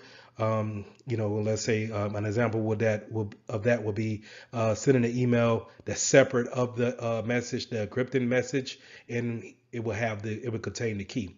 Or we will use a out of band method where we'll call on the phone and give them the key over the phone. We could have it mailed in a physical mail to Bob, some method like that of being out of band. So remember for the test that symmetric means the same, and in order to decrypt or unencrypt a message, we need that same key. Now, some examples of symmetric keys or symmetric algorithms being used will be streaming ciphers, where this is going to encrypt one bit at a time. You're going to also see it being used with an initialized vector, and we'll get a little bit more into initialized vectors or IVs a little bit later. You also see it in block ciphers, and this is kind of where we are encrypting blocks at a time, big chunks of blocks at a time, and you'll see examples of this in AES, Advanced Encryption Standards. Is no longer a more secure. It's not a secure way of encrypting, but that's where you can see that example of. And then you'll also see things like the key length being a key factor when it comes to symmetric keys. Always remember that the longer the key, the better the more security that goes along with that key. So remember, the key strength is a big part when it comes to encrypting in these algorithms. Now, the opposite of symmetric encryption, we have asymmetric encryption. So this is where we get into key pairs. The problem that we had with symmetric keys is that we had to actually distribute that key out. So the most popular form of public key encryption will be the RSA algorithm. RSA stands for Rivers, Shamir, and Edelman. These are the three guys who created this cryptography algorithm. So just be mindful of that. Understand that when it comes to public keys, this is the best way to actually perform encryption across the network. We're not going over that concept of sharing keys in order to encrypt messages and then send them abroad. So when it comes to public key encryption, the only problem is key making sure that everyone has two keys. So keeping a management of those keys can be an issue, and we'll go over that a little bit different later. So digital signatures. One thing I want you guys to really think about when it comes to digital signatures is the application that we normally use in order to have digital signatures go on, and that's DocuSign is the one that I come across a lot. So let's say if you're buying a house or you're doing some kind of paperwork for a school, and they send you some documentation that they need you to sign that you would normally sign in person, but we want to sign it over the network, over the internet. So they send it to you in an email, and they want to verify that you signed this piece of paper and then send it back, which is electronically signed, right? So the way we do that is by using an application called DocuSign, and it uses cryptography along with hashing in order to say, hey, this signature came from Jane Doe, and there's no way to say that it came from any other person. Okay, so it creates that integrity piece that we need in order to say, hey, there's no doubt in my mind, there's no non-repudiation part of it, that this could be signed by anyone else. And that's what digital signatures bring to the table. So whenever you guys see digital signatures, think about it as a way of translating your handwritten signature into a digital signature that authorizes documentations. Digital certificates is a way that a website can perform a public key exchange with your device or any other device by having the certificate verified by a CA, which is a certificate authority, and then having it pasted onto their website. So whenever you go to a website and it has the HTTPS on there, and then you click on that and you see the certificate for it, you can see who they registered that certificate with, and then how long the certificate is valid for, and you can have a good idea that, hey, this website is legit, and I can go about doing regular business with this website. So with a certificate authority, I want you to think of it kind of like a DMV for driver license. So when you go to the DMV, they are a third party that gives you the right to have a license or some type of ID. And now you carry that ID around and you give it to authorities or whoever wants to see that ID to verify that you are who you say you are. And the same thing goes with a certificate authority. I want to say that I'm mitchelltech.com.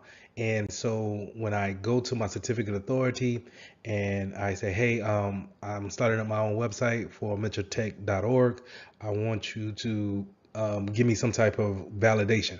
And they will hand me or send me a digital certificate and showing that I am the website who I claim to be. And so now when you go to my website and you look at my certificates, you can trust that I have the public keys. I have a public key that I shared with you, and it has the integrity factor that I am who I say I am. Now, as a security professional, you want to teach people to be wary of certificates that have expired or websites who don't have certificates. Because now, how can we really validate who they say they are?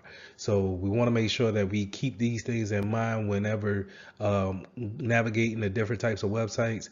If you see kind of like that HTTPS crossed out, or sometimes some browsers will actually say, hey, this site is not trusted.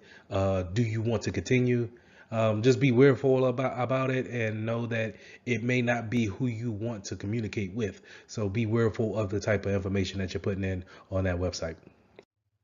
And we want to have that type of secrecy whenever we're going to different websites, and have that type of privacy and integrity whenever we're sharing different types of information on websites.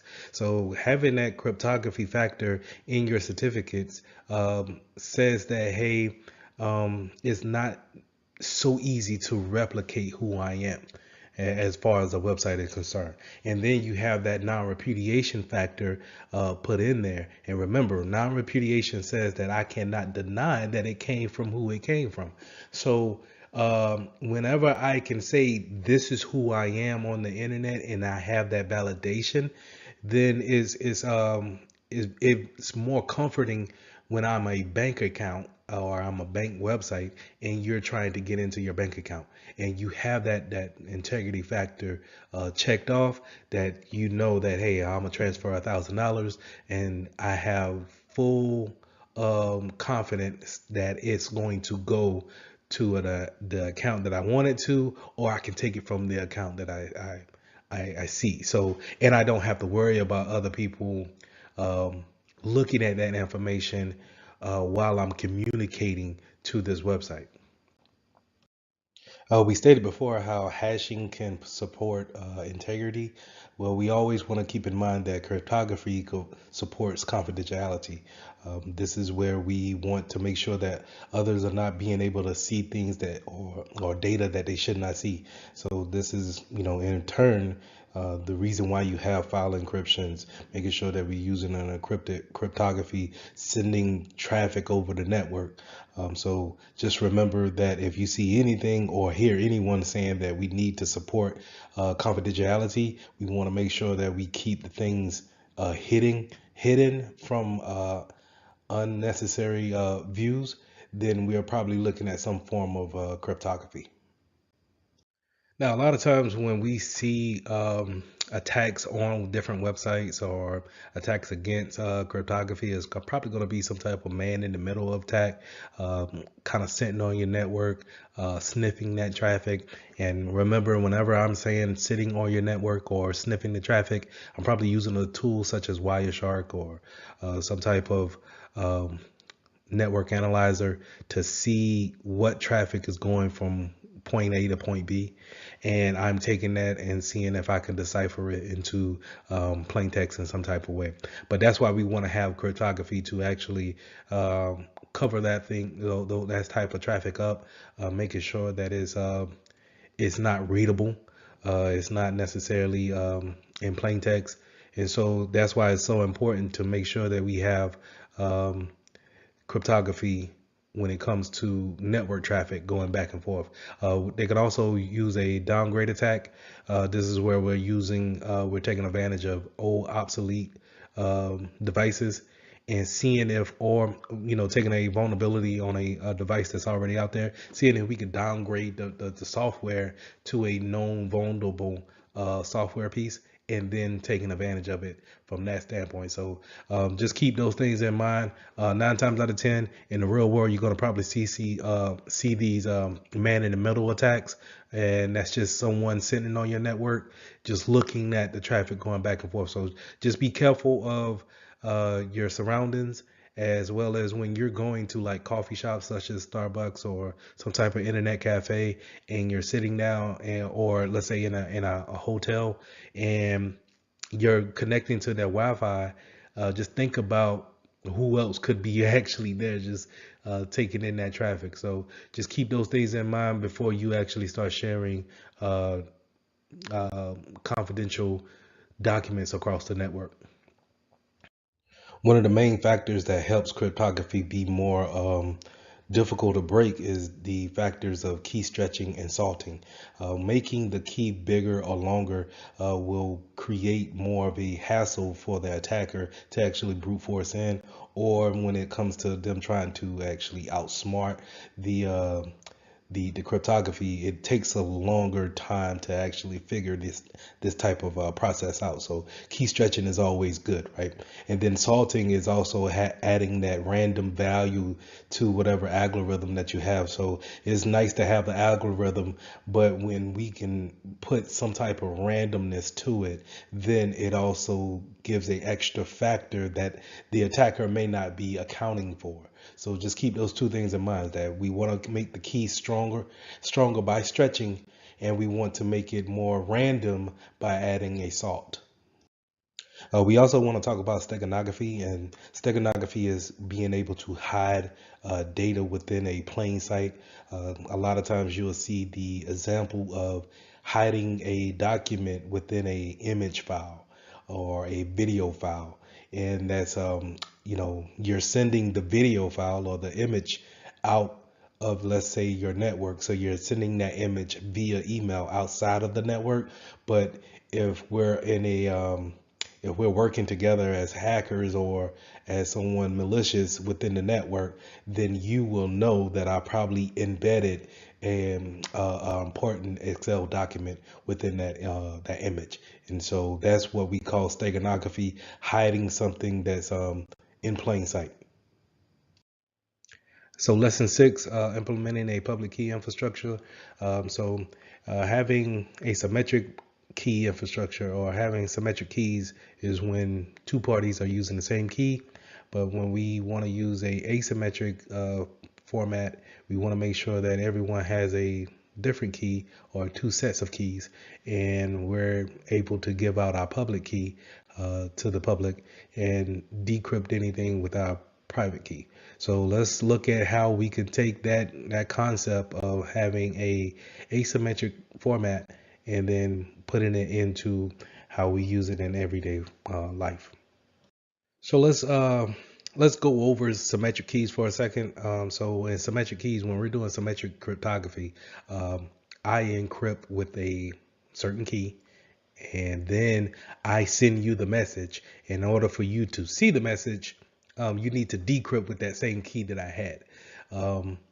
And the problem is that how do I get you that key secretly? Or how can I say, it's not necessarily a great idea to pick up the phone and say, hey, all right, you got the message. Okay, to decrypt it, you need this passcode right here. Put in this passcode and it decrypts the message. It's more efficient. And it's more efficient to use two sets of keys, which is public key infrastructure. But when you're talking about asymmetric keys, just think about how many things that we want to encrypt, and then how many keys we need to actually decrypt those things, and then send them outer band or in band. And when I mean outer band, I'm meaning more like something that's not necessarily on the network. So I'm mailing you. I'm going to use the postal service to mail you the key, or I'm going to tell it to you over the telephone. But in band, I'm going to, walk it to your office or use the network to send it to you in a instant message. So that's in band, out of band. All right. So public key and using a public key infrastructure, we're going to use two sets of keys. So me, Lee Mitchell, I will have two keys. I will have a public key and I will have a private key. And then you, Jane Doe, will have a public key and a private key. And so whenever I want to send you something, I will use my public key to decrypt it, or I use my private key to decrypt it, and then you use my public key to decrypt it.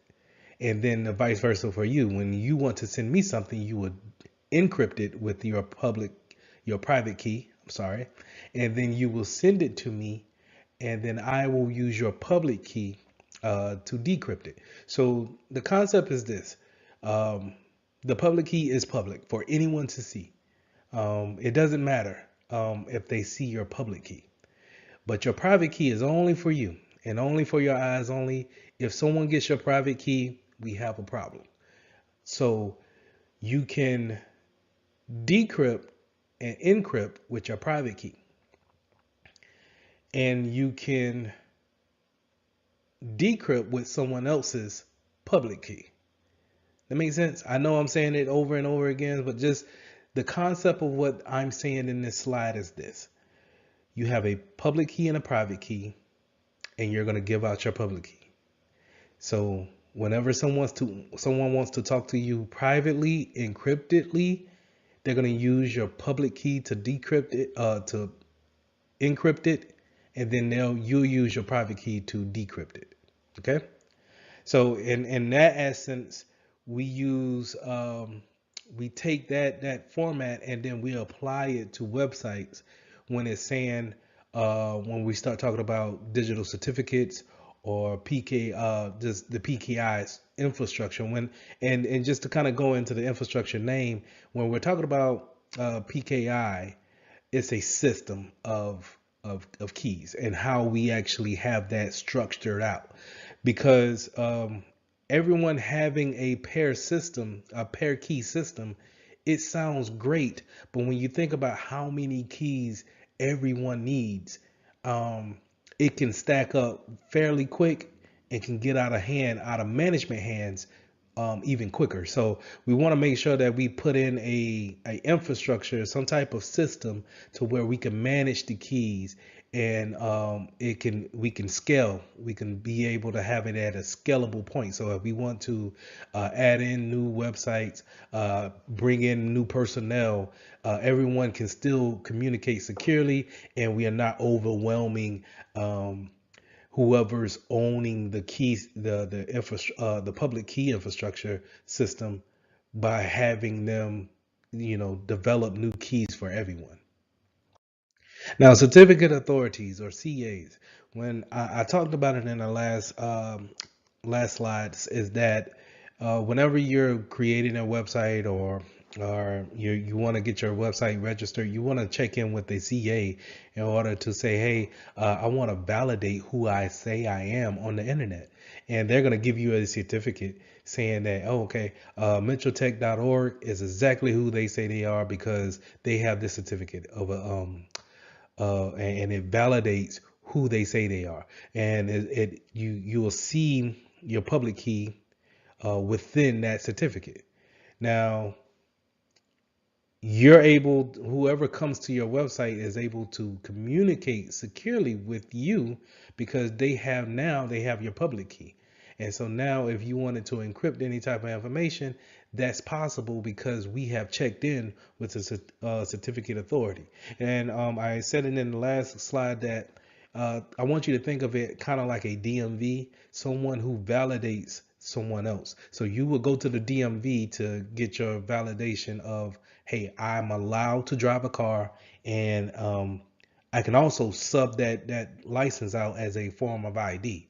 And everyone else, let's say if you want to get in the club that night, someone will look at that and say, okay, you are who they say you are, because I trust the DMV, right? And so that's what we do when we go to these different websites, is that you see the green HTTPS with the little lock on it, and you say, hey, I trust the fact that I just see that. You didn't even really check to see if the authority was a valid one, but we trust that. And then we will say, hey, okay, I'm willing to type in my username and password here at facebook.com, and I have no worries that it's not being hacked or sniffed upon by any kind of unwanted entity. And as you see here on this slide, this is a pretty much a certificate that you get from your CA once you open it up. You can actually, no matter if you're on Windows or Mac, you can find your certificates that's probably somewhere on your PC, and you always kind of refer back to them just for the validity or the validation of whatever that website may be. So we want to just go in and, if we want to see who issued this certificate, we could see who issued the certificate, as well as what type of encryption did they use. And in this case, we see SHA-256 was used in order to encrypt the website, as well as we can look further. I think in the general tab, we could probably see how long is the certificate is actually validated for. And just like, you would go to the DMV and you would fill out information that's about you and maybe your vehicle that you're driving. You would do the same things with these CAs. You would just fill out information of the type of website that you have, what services do you actually provide, and you would they will come up with a encryption for your site, and then they will email you um, your certificate. And now you could say, once you put that on your website, you can say, hey, I am who I say I am, and you can trust me as a validated website here. So if you want to buy a t-shirt from my website, feel free. Know that you can put in that debit card or that credit card number and feel safe by the steps that we have taken as a company to get certified through this certificate authority. So on this slide, you're going to see a certificate that's actually opening up from my browser, and it pretty much has the different types of attributes that comes with your certificate from your CA. So on the right hand side, you'll see kind of the different types of attributes, and then the short description of what you'll see. But you don't really need to know each attribute for the exam, but just be aware that all these different things make up an identity of who you're trying to be, or what website is trying to say or validate who they are. So you'll have a serial number, a signature algorithm. You'll have that validation date. When is a certificate is going to be going to expire. Something to keep in mind so you don't run into the issue of having expired certificates on your website. You'll also see a public key there as well. And that's where, when other machines or other servers or devices connect to your machine, that's what they're going to use to validate any type of public key infrastructure going back and forth. So that's how we're going to see. We're going to say, hey, if I want to send something to you secretly, I'm going to use your public key to encrypt that information. Now, just to dive a little bit deeper into the subject name of the attribute, you'll normally have a common name, which you go by, www.mitchelltech.org. But you can also have other friendly names that you have or associated with put onto your certificate. So let's just say if my company name is Mitchell Technologies LLC, but I shorten it up by saying Mitchell Tech. So I can still put both names into my certificate. So whenever someone types in that name and the DNS still points it back to my website, I still have the same certificate to validate those different name configurations. So just understand that you can have different types of subdomains that you want to put in there, whether it could be mitchelltech.labs, or I'm sorry, mitchelltech.org/labs, could be a subdomain for it, or you can do a host of subdomains, which is, in this case, they use a wildcard. That's that star factor. So if you look at the picture here, you'll see the DNS name equals a star factor and then a .comptia.org. So that star represents a multitude of sub pages on that website. So it could be marketplace .comptia.org, or it could be labs.comptia.org, and that star just says, hey, whatever the vendor or that person decides to make as a sub page, we're going to accept that and use the certificate for it.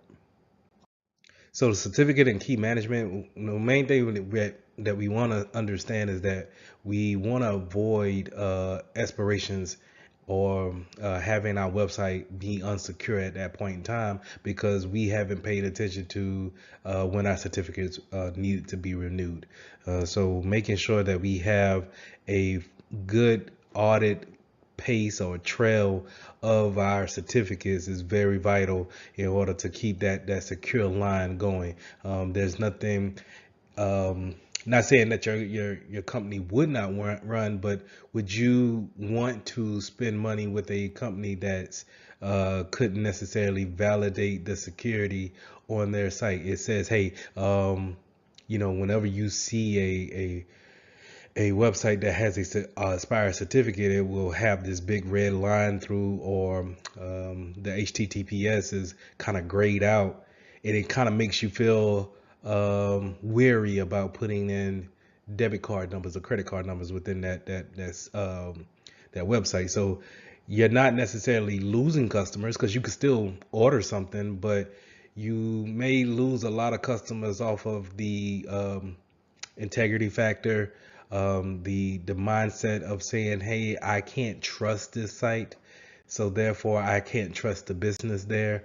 So you lose business in that aspect. So we want to make sure that we keep those things up to date, and we understand when our certificates are going to go into expiration. So just to kind of give you a visual, this is how it looks whenever your certificate has expired.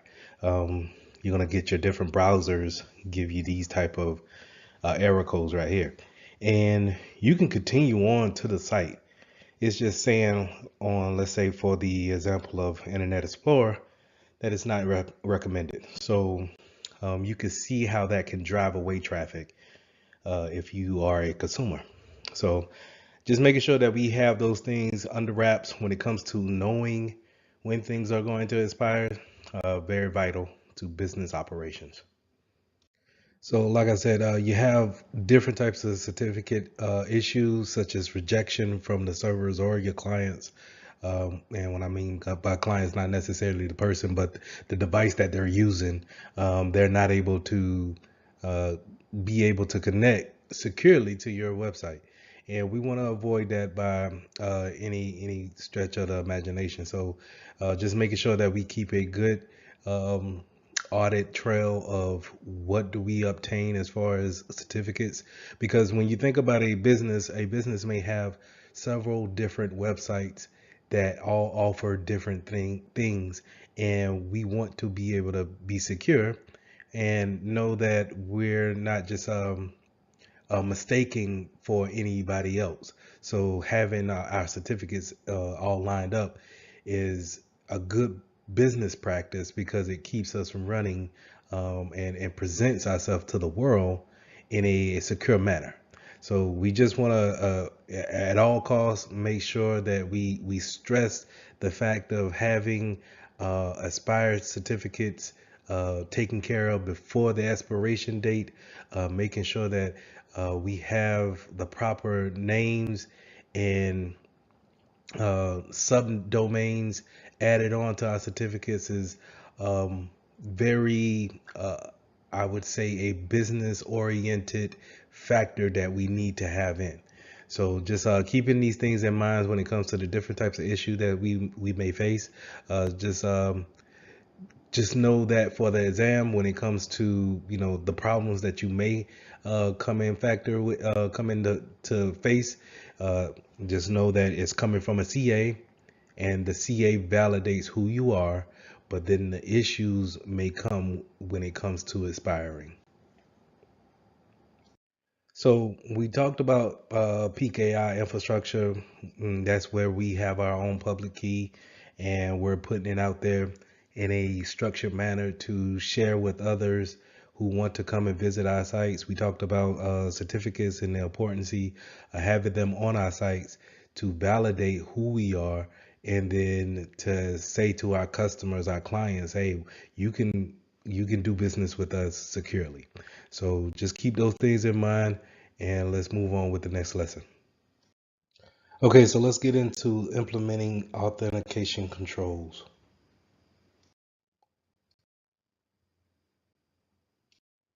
When we start talking about authentication controls, we're going to start talking about identity and access management, and that's where we're creating users and we're creating objects within our directory to interact with each other. So we'll have things that we create in Active Directory or whatever account management system that you may have.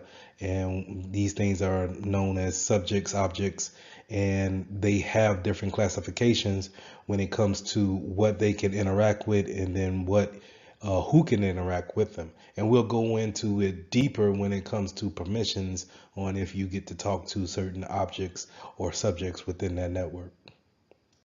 So authentication factors, whenever we're setting up a new user, it's nice to have these type of security factors or controls going on with just not just saying, hey, I have a username, let me into the system.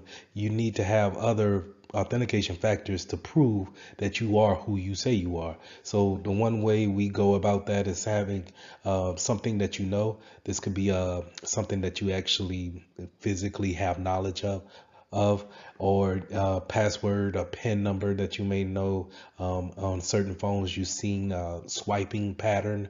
I think it was older Androids that will allow you to connect the dots to have a swiping pattern.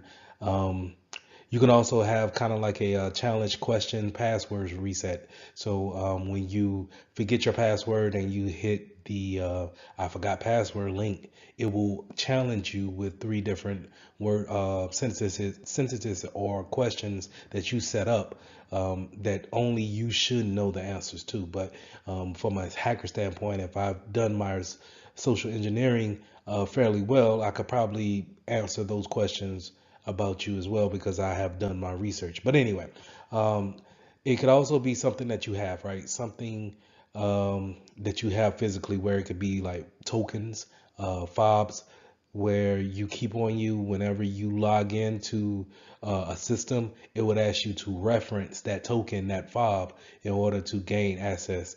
You also have something that you do or something that you are. So that will be a good example, will be any kind of fingerprint, eye scans, things of that nature. So when creating a authentication design, we want to make sure that we hit those 3 pillars of our CIA triad. So remember, CIA triad is confidentiality, integrity, and then availability. And we want to make sure that confidentiality is keeping the credentials secure. And then integrity means that there shouldn't be any questions when it comes to if changes was made. And then availability is just exactly what it says. Do we have can the user be able to access at any time or any given time that they're were directed to get into their credentials, or should they have they shouldn't have any kind of support issues if they need to change any type of credentials? So a lot of times you'll see businesses move to a multi-factor authentication process where not only do you have a username and password, they also want you to have a fob or some type of authentication software that allows you to match that with your username and password. You'll have let's say Microsoft Authenticator, and that will be matched up right after you put in your password. And the concept is this, is that if I'm a bad guy and I have got your username and password, that's fine.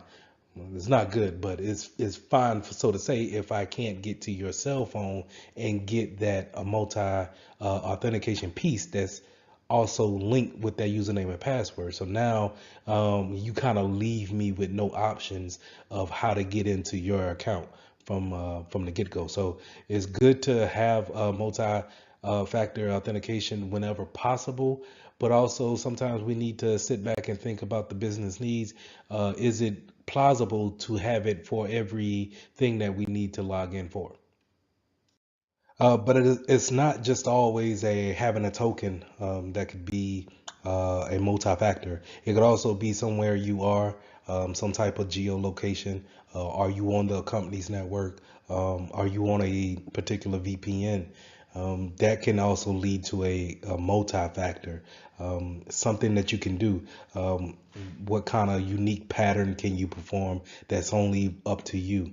Something that you can perform or exhibit Also kind of going into that same zip, performing a unique pattern, and then also someone you may know.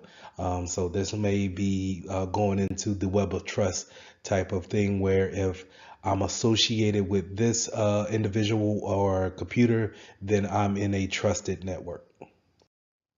There's various attacks that's going on passwords, and we got to understand why passwords are so valuable when it comes to attacking, right? So the reason why we want to get the passwords protected, or why a hacker will want a password, is because it makes it more easier to actually accomplish the goal that they're trying to accomplish, and that's getting into your account, seeing what type of permissions you have to actually get to the data that they want to get to. So a lot of times we can have certain non-security factors going against our passwords that make it easy for them to be cracked, or actually just bypassing altogether. So we have having passwords in plain text or unencrypted, just kind of leaving it out there in the database, so for whoever to see it. We also have like shared passwords that we all kind of use as one machine to print checks, and instead of giving everyone an account, we have one shared password with a username that we all just kind of use.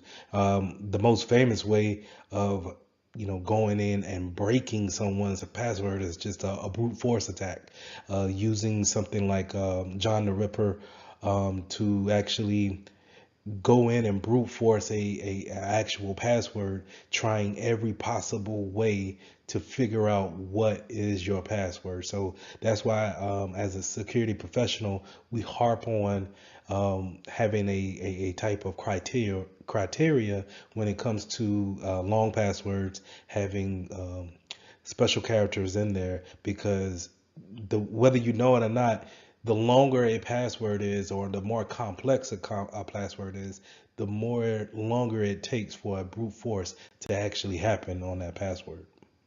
So I thought that was a good segue into brute force and dictionary attacks. Brute force, like I said, we're taking every possible character that we have in our language, and we actually are putting it against your password hash. So a lot of times, these attackers that take the whole English dictionary and then apply it against your password. And we have computers fast enough to actually do it in a reasonable time, but that's why it's so important to put those special characters in uppercase and lowercase, and making it case sensitive, to where you know you just can't run through it within a day's time and actually come up with the password. Or it at least will give enough time to show on the network that, hey, someone's actively moving traffic or causing a disruption in the traffic, to where now your security professionals can hone in and get the intruder off the network. So that's why we want robust passwords for our users. So with password crackers, what I want you guys to remember about password crackers is that it's a software that's going to perform more than likely a brute force attack against your server that's housing the passwords on it.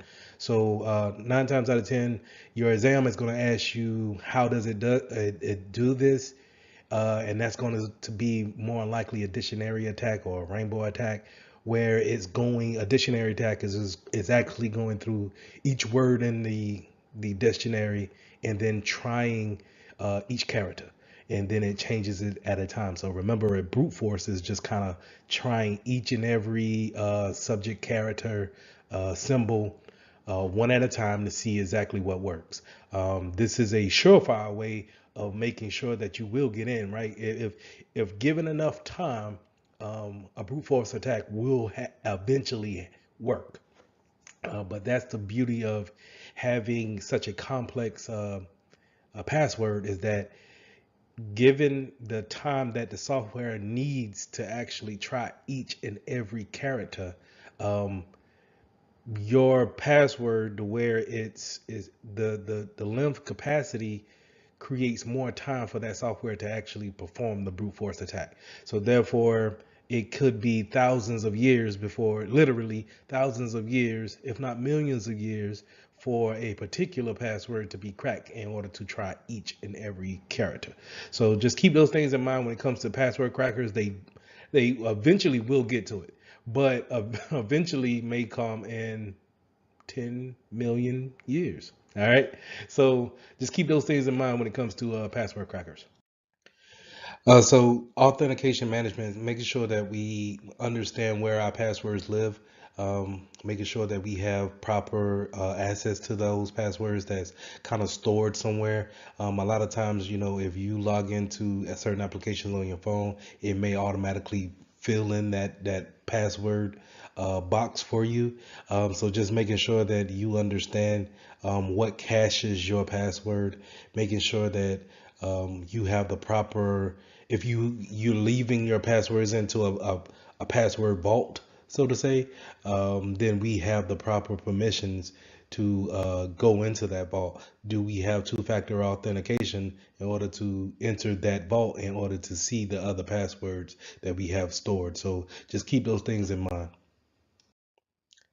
In some industries, you may have a smart card, and this smart card is kind of like your profile, your account profile, loaded in on this mobile card, right? Something that you could take with you wherever you go, and it loads up on that computer or wherever you may go to show your profile and the permissions you have on it. So I know in the military, this is your cat card, as they call it, and it had everything that it needed to show kind of like this basic profile of yourself. And it was protected by having a four digit pin. I'm pretty sure now, maybe concepts have changed to where maybe that pin needs to be more of a 8 digit, maybe 6 digit pin now, but it's normally locked down with that pin.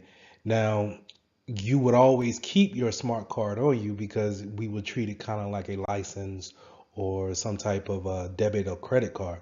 So it could act as a second multi authenticator for that user because we're planning to have it all the time.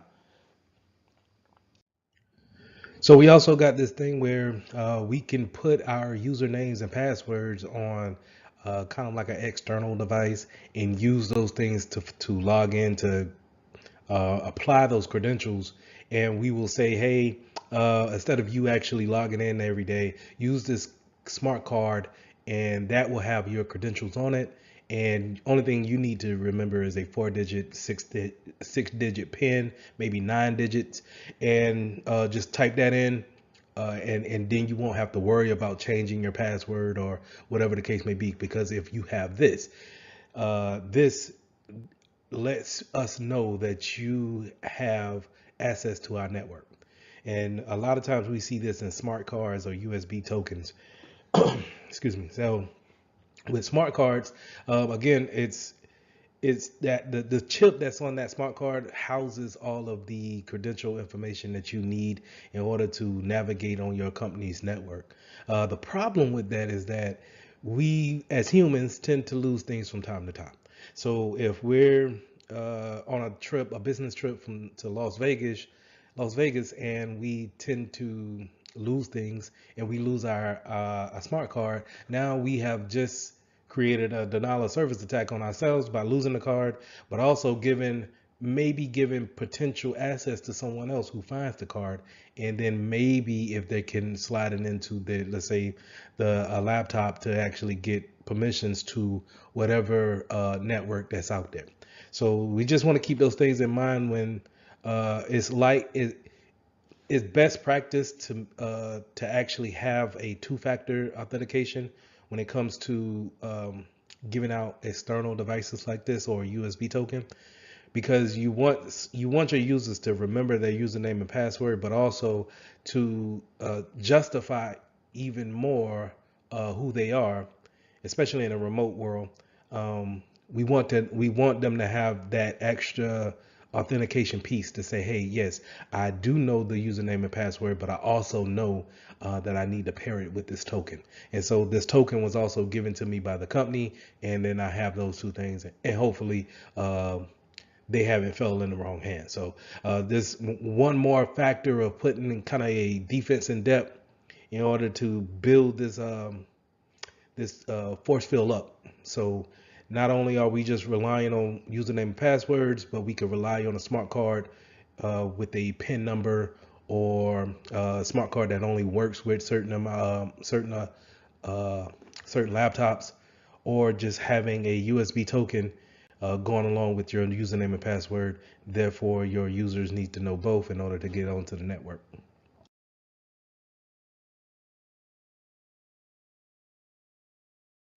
I also touched on the token keys a lot, just kind of giving like that one-time passcode that you need to authenticate yourself onto that network. So these tokens could be either hardware tokens, something that you can see clipped onto a key ring, so you can always keep it on you, right?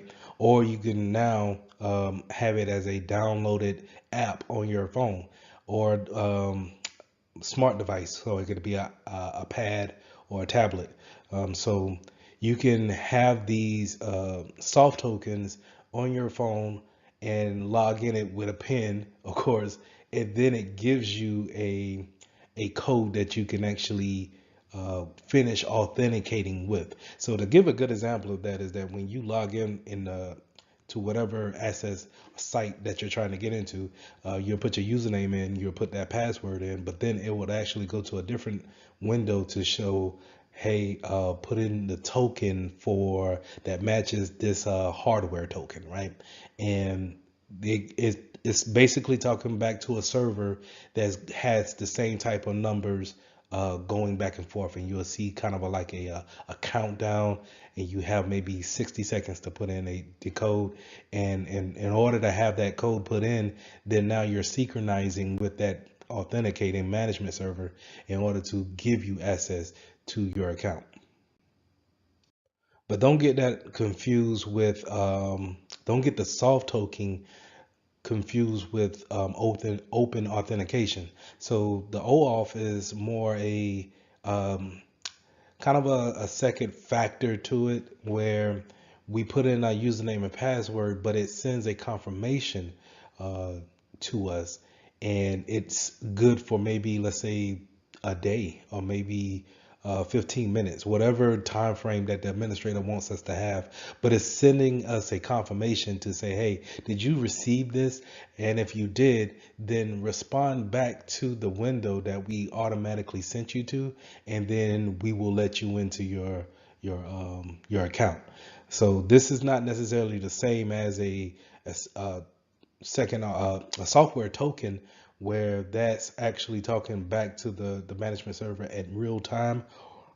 This is more of a confirmation coming back to say, hey, you tried to access this account. Well, if that's the case, then go back and look into your email, look into your phone. We have sent a text, we have sent an email. Please respond back with the code that's within. So just to kind of reiterate, when it comes to open authentication, it will have kind of like a two-part factor, right? So we're gonna log in with our username and password, but then it's going to ask you to verify yourself via phone or email. And a lot of times this is a good factor to say, hey, not only do you need to know your username and password, you probably need to know your username and password to your email in order to get that email and then verify with whatever website that you're trying to get into. The same thing goes for your phone, right? So it's good to have when it comes to validating the security efforts. Now, the problem with that is that it can be intercepted, as far as, let's say, if you don't have your phone at the time, or let's just say you left your email open, constantly logged in on another tab. So those could be factors of, hey, maybe if I play around, yeah, it's asking me to do a two-factor, but maybe, just maybe, they left their email open on the other tab. So let me go check that. Now, when talking biometrics, biometrics authentication, I think is a very good technology to have to, it's everybody's fingerprint is unique to them, so you don't have to worry about ever being reduplicated. But at the same time, it comes down to the technology. If the technology can read your fingerprint or read the patterns of your eye, the retina of your eye, in order to determine if it's you. So a lot of times the technology, in order to um, grant you access or not, it comes under a fail rate or an acceptance rate. And a lot of times you don't want to make the acceptance rate so easy to where anybody can look at the, let's say, your phone, and then they're able to get in via the face recognition. But yet you don't want to make it so tough to where um, if you look at it with just shades on, then it's not letting you in. So you have to find that balance of an acceptance rate as well as a reject rate. I'm aware that face recognition and eye scanning is controversial to users, and you may get a lot of users that don't want to participate in that type of technology. And this is where, if you still want to implement a type of biometrics, you're probably going to go with a fingerprint scanner. But while it's easy to implement within your organization, it is vulnerable to spoof someone's fingerprint. So just be aware of those type of things. But overall, you'll get more users to be able to buy in versus more secure ways of doing it, such as a facial recognition. Now, going into that facial recognition, as you can see, just looking at the slide here, it could be kind of intimidating to people. And they kind of, I think movies probably didn't help easing the enrollment of facial recognition within the world. So, but it's a good way of having a security technology for authentication. This is where you can scan the iris of your eye, um, or the blood patterns in your retina of the eye to see what's unique to you. And again, it's a little intrusive, but a lot more secure than your average fingerprint scanner. We touched on behavioral technologies just a tad bit with the things that you are. But you can also go into something that you do, voice recognition, the way you say, whether it's Siri or Google, however you call their names, it's on a voice recognition type of technology. Signature recognition, actual handwriting, or maybe a typing speed. How long does it? Are you a type of typer that you hit the backspace a lot, or do you hit the space bar within so many seconds of words? So these are things that you do uniquely to your personality. So the key points to remember is that we have multiple ways of getting onto the network. It's not necessarily a traditional way of just using a username and password. We have smart cards. We have different devices that can take other factors into account in order to verify whoever needs access to our network. Could be biometrics. So just keep those things in mind. Keeping know the disadvantages and the advantages of having each device in your network, and just know how they're implemented across the network to give your users a better, proficient way of getting onto the network. So lesson 8, we're going to talk about identity and account management controls. What things are we putting in place in order to administer the type of usernames, identities that we give in our objects, and then how do we actually manage the accounts once they're set up and running. So when we're jumping in identity access management, there's a bunch of controls we can put in place in order to help us uh, be more secure when we're giving access to people, and also just kind of validating their authorization. So we can use certain things like certificates and smart cards. A lot of certificates you'll see used is when it comes to public key cryptography. We can also use tokens, and tokens will give us this type of validation that this person is who we say they are, because we may have given them a username and password, but we also gave them a token to, we assigned them a token to actually validate the username and password. So we can use those things. We can also use identity providers such as Federated Identity Management, where if I log into one web page, then automatically another web page may accept me because of our by me knowing a mutual party. So a lot of times what you want to think about is when you can go to a certain website and they say, hey, if you have a Google account, then log in with your Google account. You won't have to set one up. We'll automatically trust the fact that you have a Google account in order to create this account with us. And from here on out, whenever you create that account, you can use your Google account or Gmail account to actually log into that website. So when bringing on new individuals, you need to make sure that you have an onboarding process as well as an offboarding process. Onboarding meaning we have a checklist, or we make sure that we have everything in process, that once you come through our doors, we know exactly what information to give you and what not to give you. More importantly, we know how to create your account.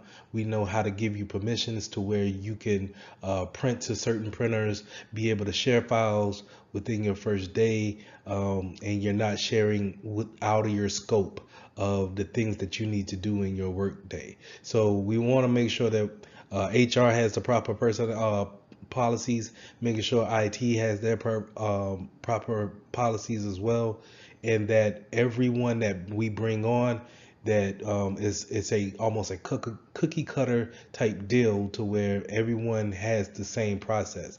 Also, we want to make sure that we do the opposite whenever we let someone go, someone gets fired or quits, or God forbid passes on.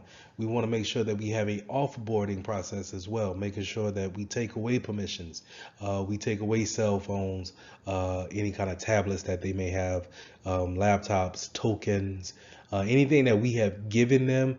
We need to make sure we get that stuff back. And we also want to make sure that there's a policy for that, as well as a checklist for that, making sure that, hey, once John is terminated from this job, the proper personnel is aware, not only just the security to make sure that they are escorted off the premises, but to make sure that the proper personnel is in IT knows that this person is gone, so we can disable his account or her account. We also want to make sure that in the onboarding process, or in the interview process, that we might want them to sign an NDA.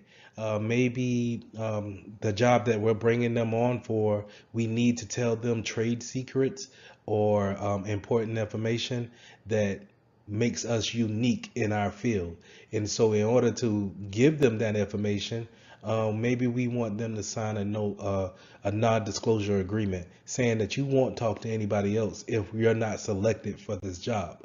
So just making sure that we have all these things in plan to take a new personnel as well as to offload someone. So now that we got our personnel into the office, we need to make sure that we have policies in place for them to follow on a day-to-day basis. We may need to make sure that we have separation of duties in place, making sure that they're not just have to do everything, that we have managers in place in order for them to do certain tasks that should be taken away from them.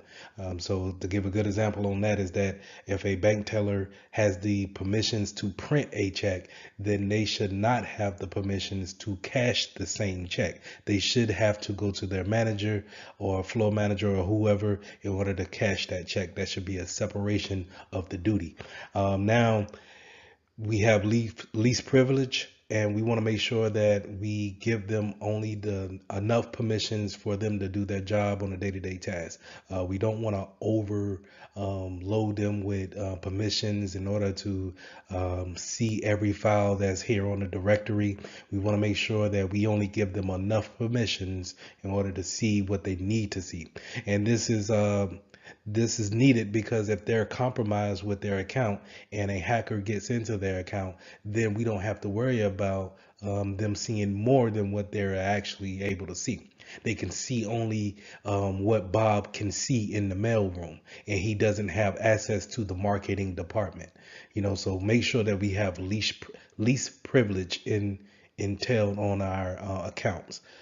We also want to make sure that we have job rotation. So kind of going with the separation of duties, job rotation is not having you do the same job year in and year out, or even if we want to rotate the functions that you may do quarterly throughout that year. Right. So in order to do that, we're just going to make sure that our training process is up to par, because a lot of us, the reason why we probably stay in one spot is because we can't actually train you in another spot. Right. But if we can rotate you out, then we can have you doing something totally different every quarter. Therefore, if you were, let's say, you were sneaking money out from one account to your account every month, you were just sneaking that money out, and then we rotate the jobs. Now you're not able to have access to those accounts, and we get Susie to come in and do your job. Then we can see, oh, okay, wait, we had logs of this money going to Bob's account every month, but now all of a sudden it stopped. So that's why we kind of want to have that job rotation to kind of weed out those processes that we don't have an awareness of. So we want to make sure that we have that job rotation. We also want to make sure that we have a mandatory vacation too, just to kind of, piggyback on that job rotation. Let's say if we can't rotate jobs, we can have mandatory vacations where we tell you to go home for 2 weeks and see if anything arises, any kind of different processes comes up, and now all of a sudden we found out that this was going on while you were over it. So now we can ask those questions and get those things ironed out, or we could take the appropriate actions. So like I said, HR needs to have those onboarding processes, but we also, like I said, to have those offboarding processes, making sure that we get everything back. We want to get our laptops back, phones, we give out phones, but make sure we take them back. Make sure we change the phone number, and we just don't give the same phone number back to the new guy or the new girl that's coming onto the job, right? Making sure that we take back tokens, bank credit cards. I'm sorry, not bank credit cards, but business credit cards, just in case, you had someone that was traveling, and sometimes you forget to get those type of items back, USBs, USB thumb drives. And these are things that we accumulate over our time, our tenure at our business, and we just accumulate all this business assets, and we just don't. We sometimes a breakup, or let's say if I'm really mad and I quit the job, then do I have a policy in place to say, hey, Lee's not gonna come up to the business to give back the stuff. Can we remote wipe the cell phone that he kept? Can we remote wipe the laptop that he kept? What information was on that laptop? Can we shut it down in any other way? Because I may not get that back. Let's say if you have an employee suddenly pass on, then how do you go about respecting the family, but also protecting the business at the same time?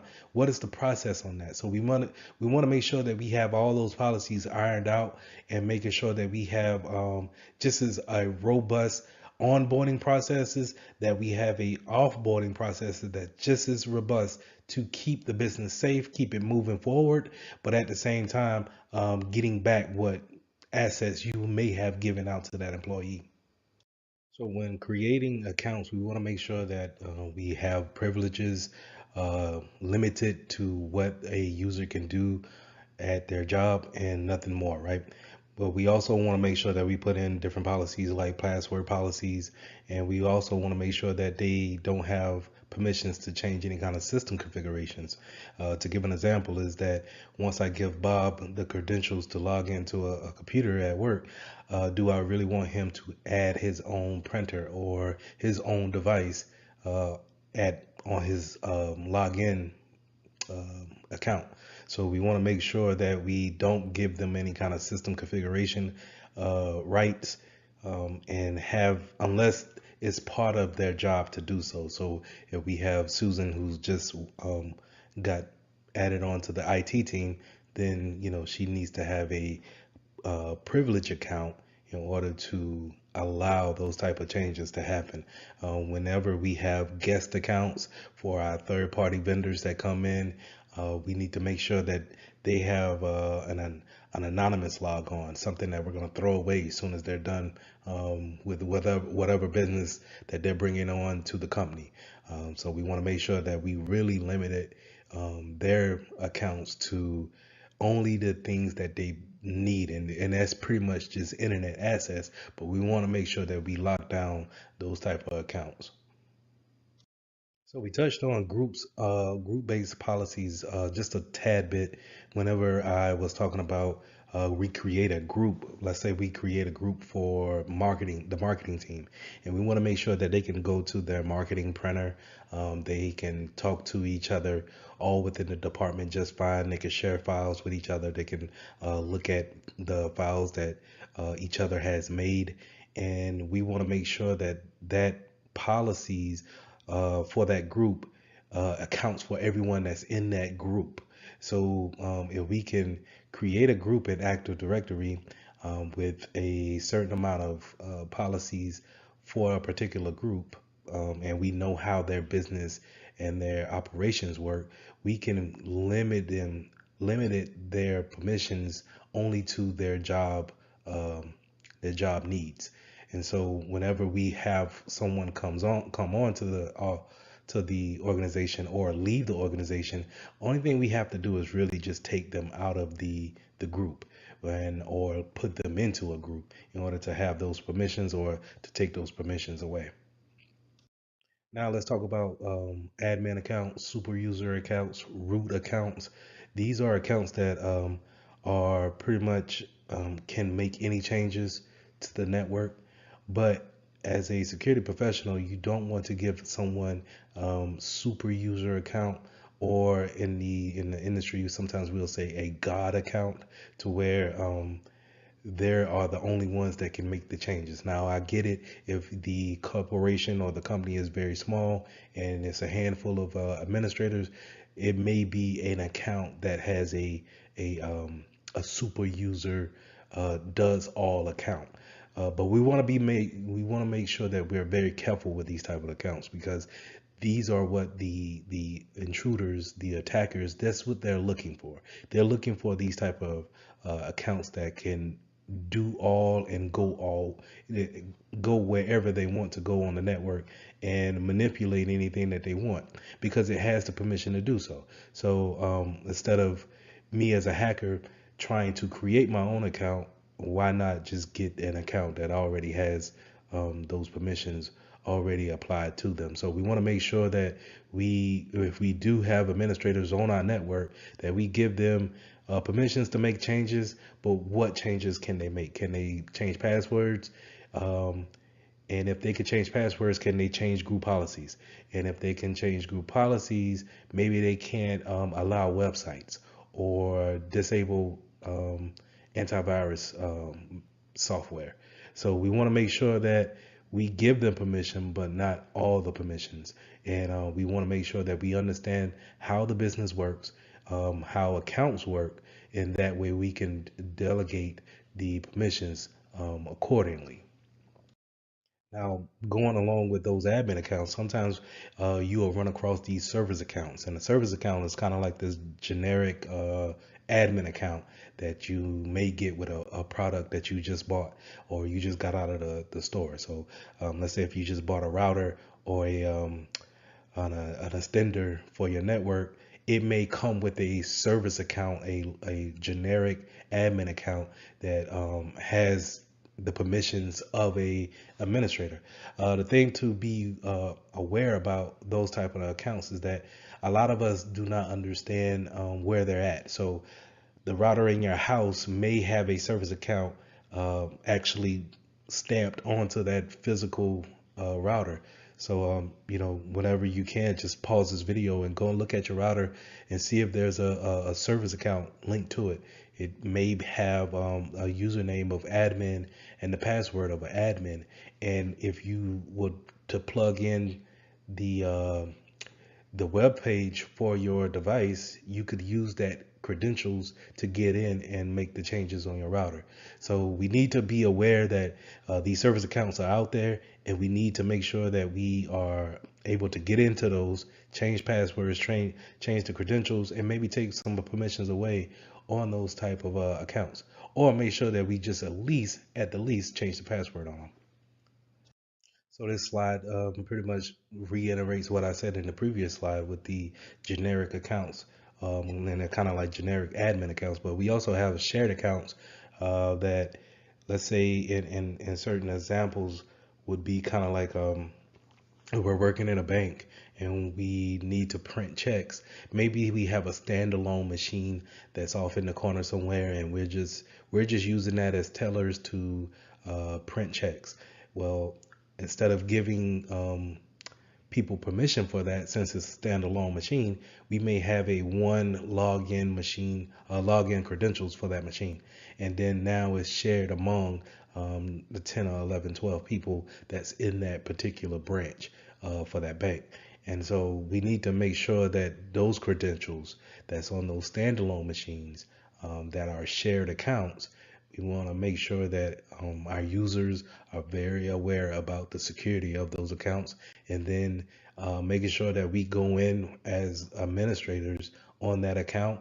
And then, like I said, kind of trimming it down, trimming the permissions down to where it can only do but so much damage. Now, when you're building out your accounts, you can get real granular on how much information you want to put in there. But from a security standpoint, how much information do you really want to put into your attributes when it comes to building your accounts? So we want to make sure that we have a naming scheme, some type of account name, username. Is it going to be first and last name? Is it going to be first initial, last name? Is it going to be something totally different, where it's just like a randomized letter and number scheme that can be assigned to your users? Just keep these things in mind.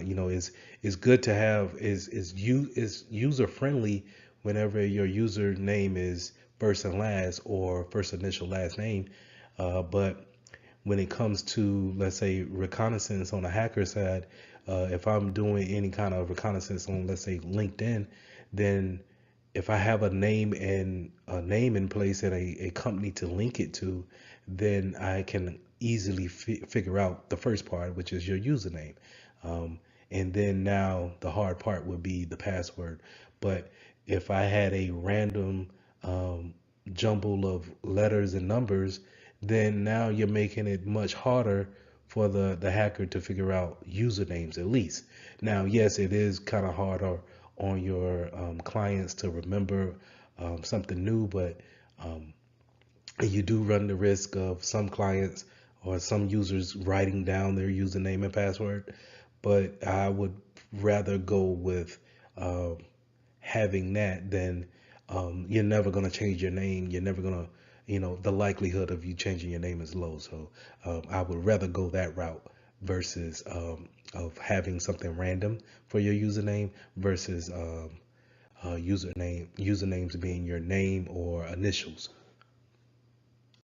So we talked about the account password policies a little bit, and this is we want to make sure that we have a strong policy in place and we have a rotating policy. And what I mean by rotating policy is meaning that our users change their passwords on a 3-month basis.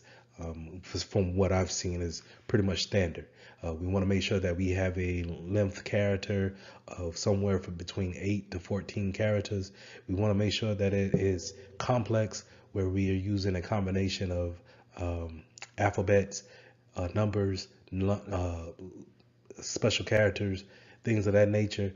Remember, whenever we make the character or the password longer, that is harder to brute force. So that's why if you ever wonder why it needs to have all of these contexts into a password, it's because the brute forcing technique takes a lot longer to actually put in and different characters and different type of symbols when it comes to our passwords. So again, we also want to make sure that we change it every 3 months, or the more you change it, the better. But we also want to make sure that we don't have a reuse on our passwords. I've seen some places where they allow 10 password changes and then they allow you to reuse after the 10th password change. But some places I've also been where you get no reuses, and really it shouldn't be any excuse for reuses. You should be able to take small phrases and encrypt it, not encrypted, that's the wrong word, but cipher different letters and symbols into a small phrase in order to create your new password. I'll show you a video on how I come up with passwords and how you should teach your users how to do the same thing. Also, lastly, we can have password hints or some type of forget password link for our users that's having trouble with their passwords, and we can have security questions set up in order for them to go the next step in order to reset their passwords. So like I said earlier, I wanted to show you how I make my passwords and how I go about whenever I'm forced to change my passwords, or not really don't want to say forced, but it's good practice to change your passwords. I take a short statement like this: I love cookies, and then I'm going to go about putting my uppercase and lowercase in there, as well as just throwing some numbers in there along with my favorite dollar sign. So I replace my circles, I replace my O's with zeros, as well as threes are probably going to represent the E's. If I have any A's in there, that's going to be represented by 4. And then I use a symbol. I use let's say a star or a underscore. I might use a dollar sign. So I use all of these things just to kind of really start with my phrase, but just change letters out in order to make it more complex. But I'm still following that same phrase, right? So whenever I'm typing in my password, I know that it's I love cookies, but I have it embedded in my brain that I'm replacing some vowels with the numbers. Now, along with those account attributes, you can have account restrictions, such as like a geo mapping or some type of network location to where you're having access to your network or not. So the first thing that pops up in my mind is kind of like a VPN.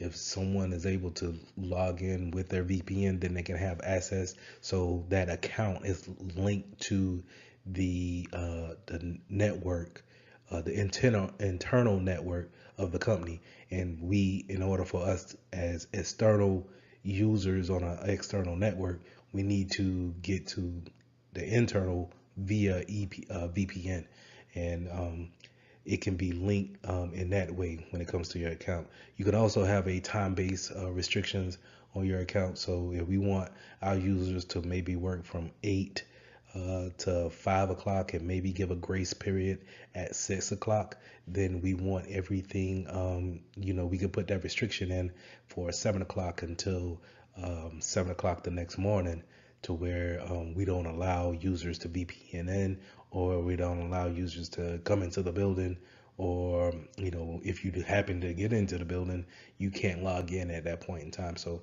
these things allow for better security, as far as if there's no reason for us to be working at 2 o'clock in the morning, then we can put the restrictions in. So if we do see any activity at 2 o'clock in the morning, it raises a red flag. We can take the appropriate actions. Now, from time to time, we want to make sure that we have account audits. Auditing is just checking behind the processes in place, the configurations that are in place. In this case, the accounts that have been put into place in the groups. What type of permissions did we put out there? Do we have the right permissions for the marketing team? Do we have the right permissions for our financial team? Do we need to take things away? What have we learned? And then are we doing it right? This is pretty much how a audit should work. And then it helps us to perform better, because we can always go back and say, hey, you know what? This is not allowing us to be more secure, and it's not allowing the business to move forward. So we can always have these audits to help us out, cleaning up what we already have in place. So let's talk about account lockouts and disablement of accounts. So we want to make sure that we have this type of a policy implemented into our organization for several reasons. You want to lock out, of course, someone when they get their account or password wrong, maybe after 5 times. A thing that you may or may not know is that after 30 minutes time waited after your fifth chance and a lockout, then your account is automatically unlocked. There is a configuration in there to where it stays locked, and then the only one that can unlock you is the IT team or whoever is the administrator over the Active Directory. But we want to make sure that we are locking accounts out and that we are disabling accounts that are not needed with the company anymore. We want to make sure that if Bob leaves the network, or I'm sorry, Bob leaves the company, then we disable his account, not necessarily delete his account, but disable his account in order for him to not use that same username and password, in order to, maybe go to an external login or network and then get back into the business side of the network, log in with his old account that we never disabled, and then be able to pull or transfer files or what have you. So we want to make sure that we disable. The reason why I said we don't need to delete is because maybe we need to keep some files that he had. Maybe we need to search his account. Maybe it's a necessary duty that we go through his account and make sure that he didn't do anything malicious. So we want to make sure that that account is disabled, but not necessarily deleted. So in further classes, we'll go over how long we should keep certain documentations. So this is another attribute to what you want to do when it comes to disabling an account. So when bringing on individuals, making users onto our network, we can either have them grouped into certain groups and then they have permissions and rights that way, or we can have based off the resources that they're going to be working with, or the ownership is going to determine what type of rights that they have. So when it comes to ownership, resource ownership, then we're going to talk about discretionary access control. That's hey, you work for me, so I'm going to say that you need to have access to these documents, and that's discretionary. On my discretionary, I'm going to give you access or request access. And then you have role-based. Role-based is more likely what you're going to see into the real world. You're going to be able to be lumped into a group. If you're working in the marketing department, then you will be lumped into the marketing group and get the policies and the permissions that the marketing group will receive. And the same thing goes for finance, HR, different departments that you may have in a 9-to-5 type of organization. So just to kind of go into ACLs. ACL stands for Access Control List, and this is where we pretty much we give people permission based on their role or group or time in the organization. We give them permission on what they can and cannot do when it comes to their username and the resources we have on the network. So maybe you cannot print to the printer that's on floor 15, but yet you can go and see whatever documents that we have in for the contracting group. So when creating different users, we want to make sure that we have different standards for those type of users, and we want to make sure that we don't give them more permissions that they actually need to do their job. A lot of times we can go ahead and just give someone all the assets in the world. Yes, it creates less work for us to actually come back and maybe dumb down those permissions. It creates less work that way, but from a security standpoint, if you're giving them that much access to different things on your network, then you're opening yourself up to a bigger risk of being attacked. But when developing ACLs, we not only just have role-based access controls, we can also have mandatory access controls, which is abbreviated for MAC. A lot of times you'll see this in the government sector.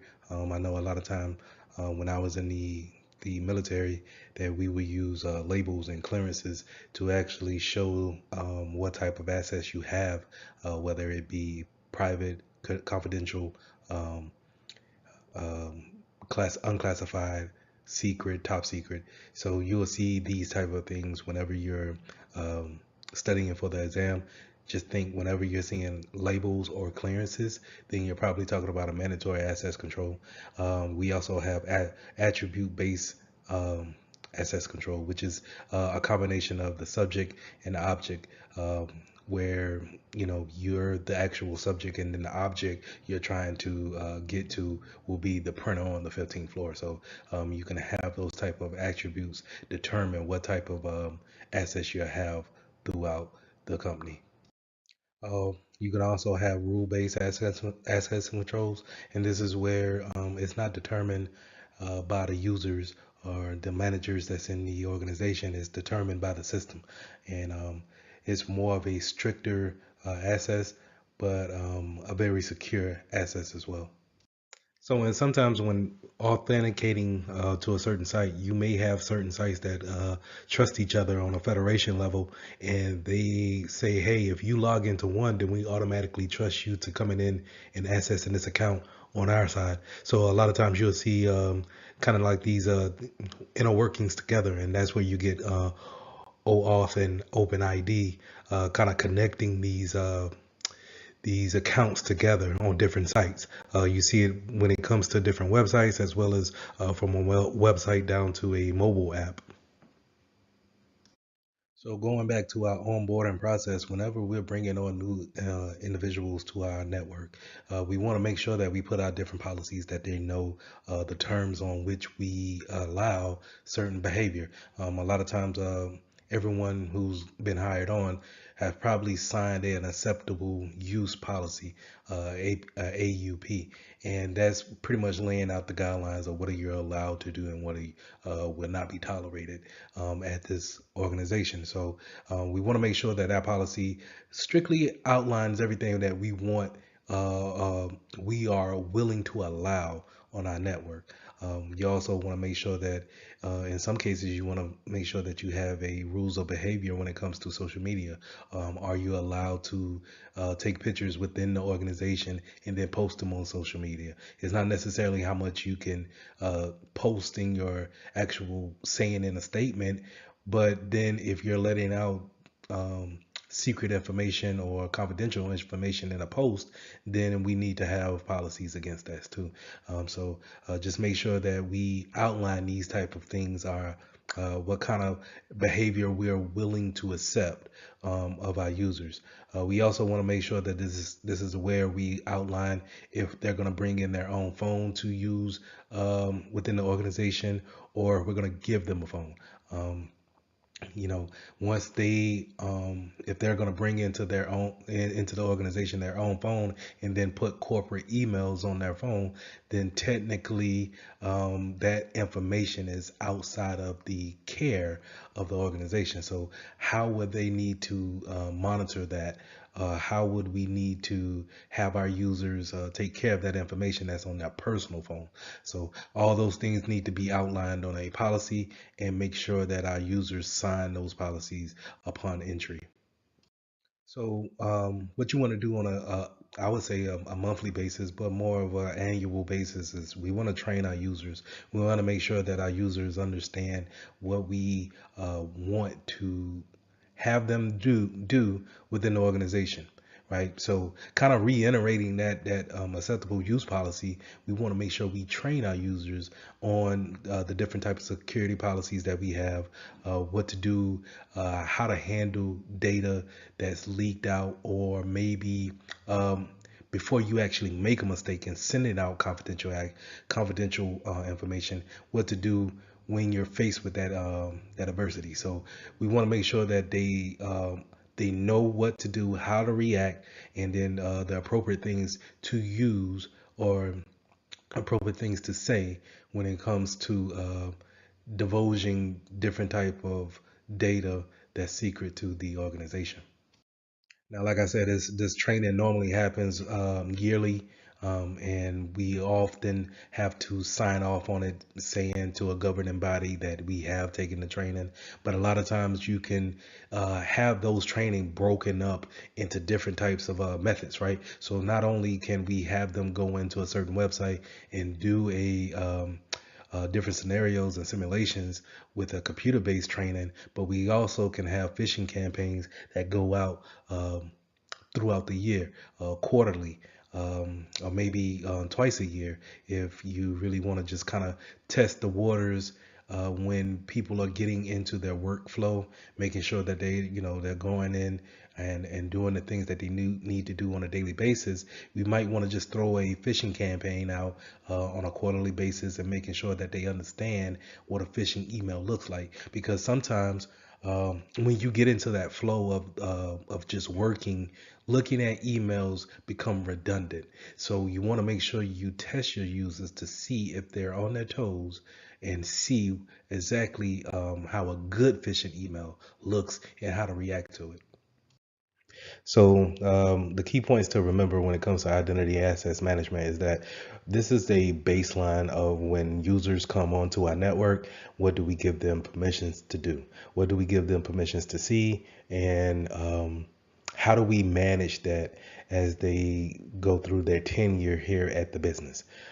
So just knowing that if you have a good grasp on your users, and when it comes to their accounts and how it's made, and then the properly disposing of them, put you in a great position to not have to worry about their accounts being compromised and then being taken advantage of by an unworthy individual.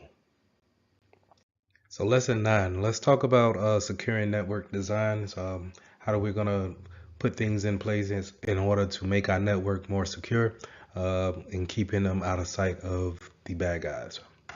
So the one thing that you're going to learn as a security professional is that we always have some type of best practice, and networks is no different. We actually want to follow what works in our industry, and seeing what others have done to make their network more secure is something that we could probably use in our environment, right, in whatever sector that we're in.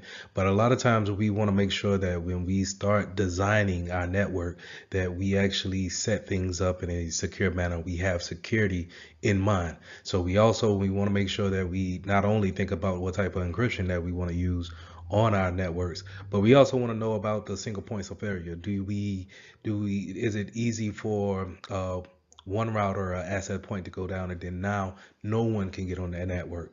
Is it easy to break into the passwords, actually get access like that? Is it is it accessible from outside the building? Can people from the parking lot actually get access to your network and then snoop around and make lateral movement? So all these things you want to make sure in the designing phase and throughout the changes that you make, right? So just because the network is set up and running, we also need to make sure is it as is it efficient enough to be secure enough, right? So do we need to make changes throughout its life cycle? And you want to make sure that we design the network in a secure manner, always having security in the forefront of the mind when designing our network.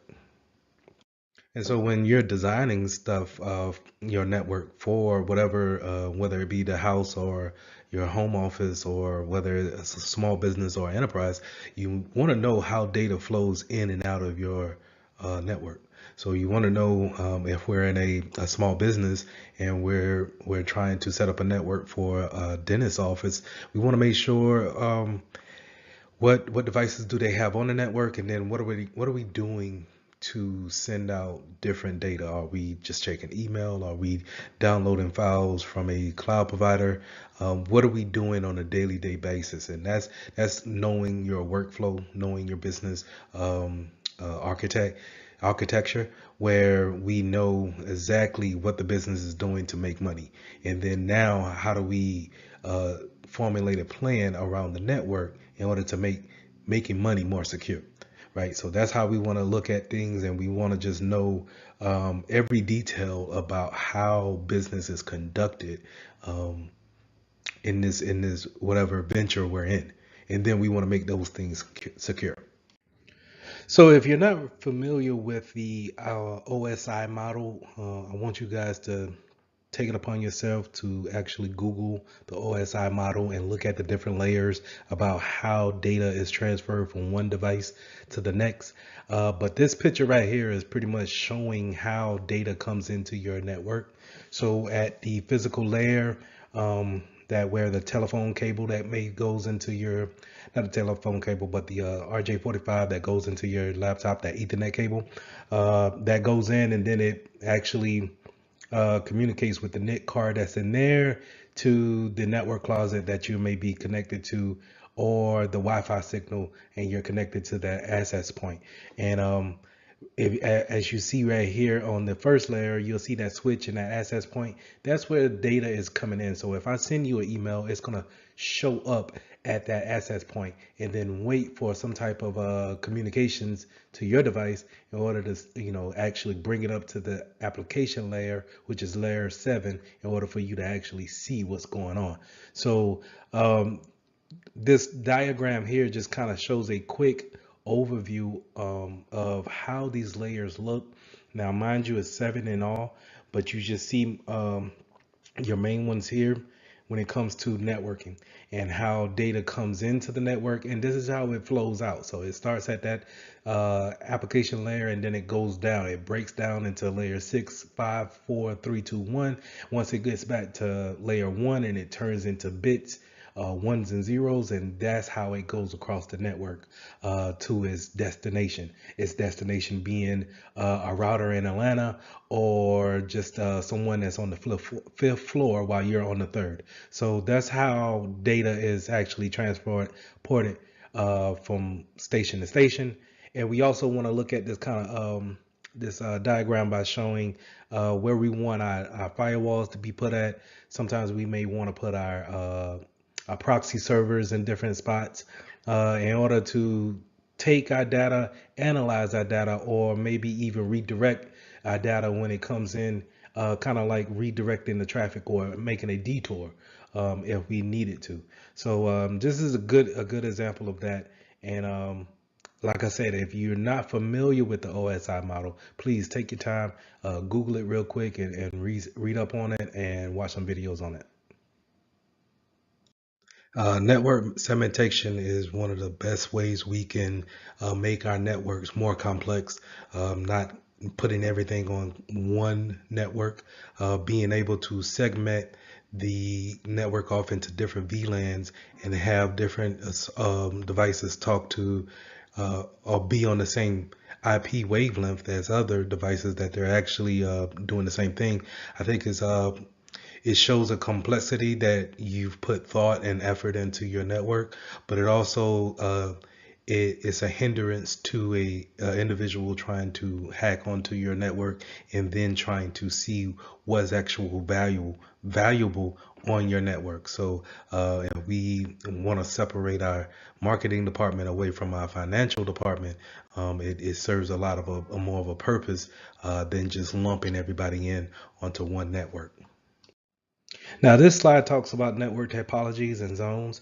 So when you're into the networking field, you're going to probably be looking at everything from a high level, but also you're able to get into the weeds of your network. So whenever you're looking at a topology, you're probably looking at images on a PowerPoint or some type of diagram, and it looks similar to what you see here on the screen. And so in order to have it logically in your mind of how the building is set up network wise, this is where you get topologies at. And then now if we have everybody that's on the second floor who's within the financing department, then we could say that they're all on the same network, or in this case, let's say they're all on the VLAN 100, and then everybody who's in legal is on VLAN 110. And so we can break them up in a logical format that we can understand it a little bit easier. It's easier on the eyes instead of just looking at a bunch of IP addresses and then trying to understand the nomenclature about how our network is actually situated. So again, you'll see different groups broken up on a piece of paper wise, but it's not necessarily that like that when you get into the building. You have people who may be on a mobile, be a mobile device to where they move from floor to floor. Maybe they don't even work in that building. But we have them on a particular VLAN in order to receive updates or to receive any type of permissions that we want them to have or maybe take away. So just keep that in mind when it comes to topologies. Topologies is going to be that diagram, kind of looking at all the images, and then the zones will be those groupings that we want to put similar devices together, people who work together in certain departments. We want to put those into those zones. So DMZs is a place where we can put some of our servers that are web facing out into this kind of like an isolated area. So it blocks off the traffic that comes from the outside where our users are actually interacting with the server, and then it's a backdoor into our network, right? But it stands in the middle of the outside world versus coming into our internal network. And a DMZ sits there and takes all the, let's say, orders for t-shirts, and then it pushes the information or the data from that DMZ into our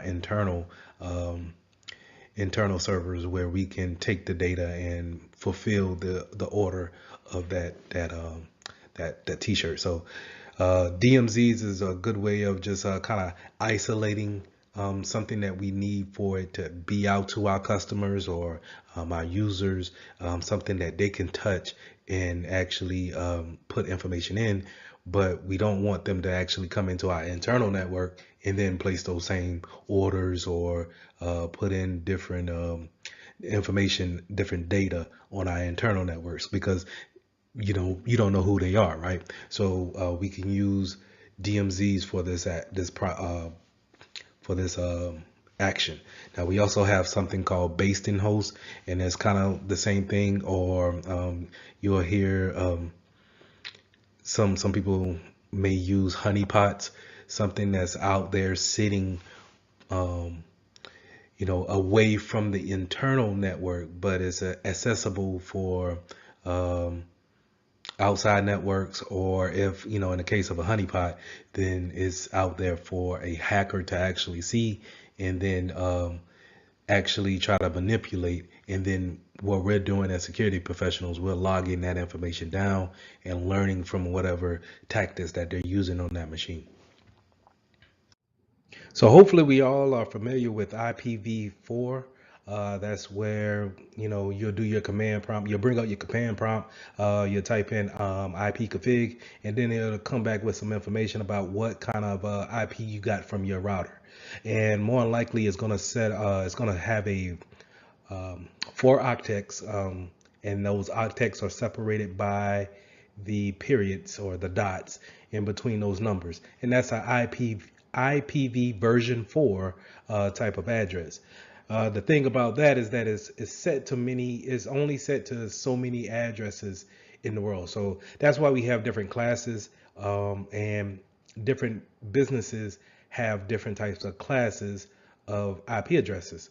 So if you think about it, if we're set to so many IPv4 addresses, then eventually someone will have the same IP address, right?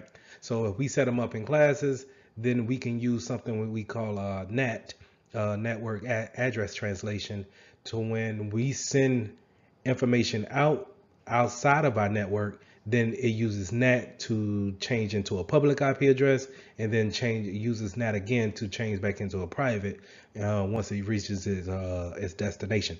But on this slide, we're talking about IPv version 6, and version 6 is pretty much it's a never-ending type of address, to where it's enough to give everything in our network and a unique address, as well as our Internet of Things. So we're thinking watches, doorbells, let's say smart refrigerators, our cars, anything that needs network address, we can give it a IPv version 6 address, and it'll be able to communicate just as well when it comes to the network. So the main things that we want to make sure is that IPv6 has a more secure version to it than IPv4. But the thing is that everybody is not equipped or ready to make that switch from IPv4 to 6. So you will see more people using 4 than actually 6. So just keep those things in mind. But it is a more secure method of using network addressing.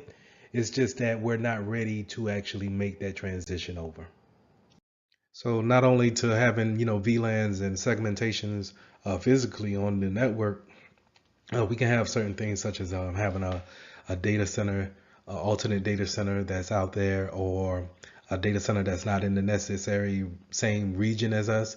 A lot of people now may go to the cloud and have that be their data center. That the cloud gives this access of having a greater availability factor to your actual data center that your company may have. Is robust in the cloud, to where the availability is there seamlessly forever.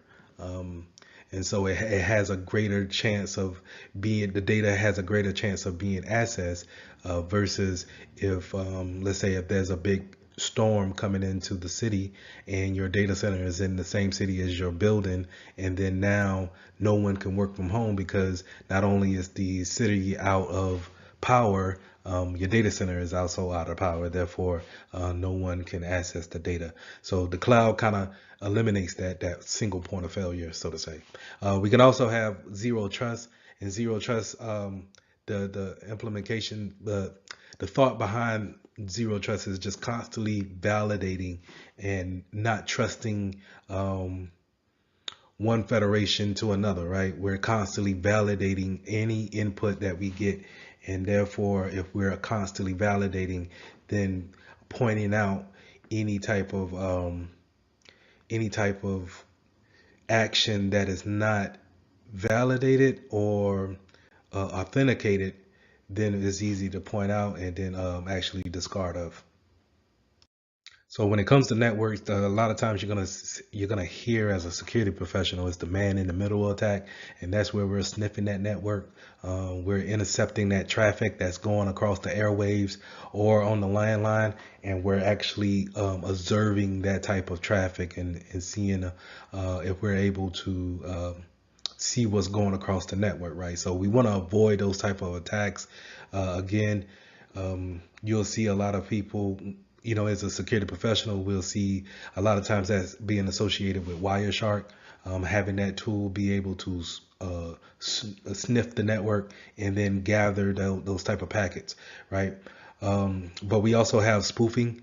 And a lot of times you'll see, especially on this test, we'll see where spoofing is associated with MAC addressing. So where even though MAC addresses are supposed to be unique to every device, MAC addresses could also be spoofed by certain software to make it seem as if you're supposed to be on the network. So a lot of old networks probably, if we have only a small amount, let's say 10 PCs that we want to have on the network, if we wanted to provide security, we'll just say, hey, for these 10 devices, we'll take the 10 MAC addresses and then make them we'll make sure that they're the only ones that can get an IP address on the network.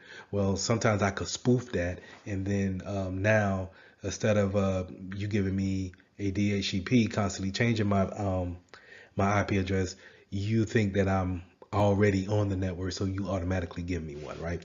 And now I'm spoof my way onto the network, and now I can traverse wherever I please, or see if I can traverse, right? We also have ARP poisoning and MAC flooding attacks. ARP poisoning is just the broadcasting of unsolicited ARP replies, trying to spoof MAC addresses. And then we have MAC flooding, where we're over flooding the switch, trying to trigger a unicast flooding. So we want to make sure that we understand these type of attacks do go on, and that's why it's so important to understand the man in the middle, being able to be onto our network and sniff our network and then apply these type of attacks to our network.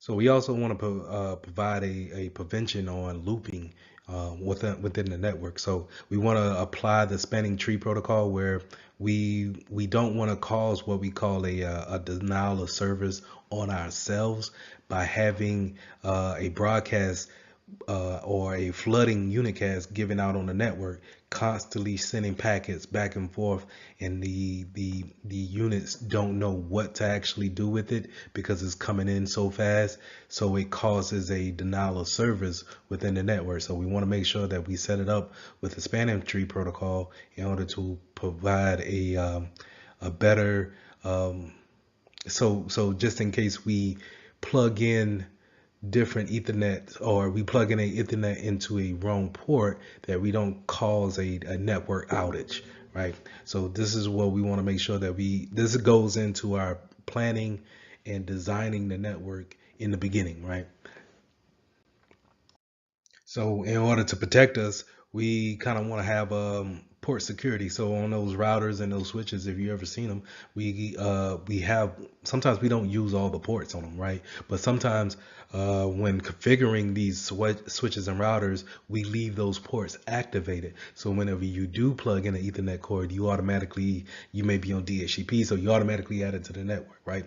So, and we want to go into the configurations, the settings of those devices, shut those type of ports down, disable them, and then carry on. And if someone needs to actually use them, then we put in the proper change for it and actually enable those ports in order for use. We also may want to look into MAC filtering, right? So any MAC address that we're not familiar with doesn't get an IP, doesn't get onto the network, and that way we can cut down on the MAC spoofing that's could be going on our network, right? So we want to make sure that we put these type of things in play. Just goes back into our planning, our setting up our architecture, on how we actually want to configure our devices once we get them open and out the box. So network access control is when we want to put some type of endpoint on devices, like a laptop. And so whenever we have people come into our network, not everybody can just get onto our network and then start browsing or doing snooping around, different types of folders that may be on our network. So we want to put this type of, let's say, a agent on our desktop or our laptops, and just to kind of have like that a common piece to know that, hey, this device is a known asset. It's allowed onto our network. This is a good way to create another defense in depth product. So having that endpoint type of control will be able to easily point out people who are not allowed onto our network, right? So if we only want to, let's say if we're a small business and we only have 15 devices that's into our network, but then all of a sudden we see 20 devices. Now we got to say, okay, these four, or I'm sorry, these five new devices, we can go ahead and kick off the network.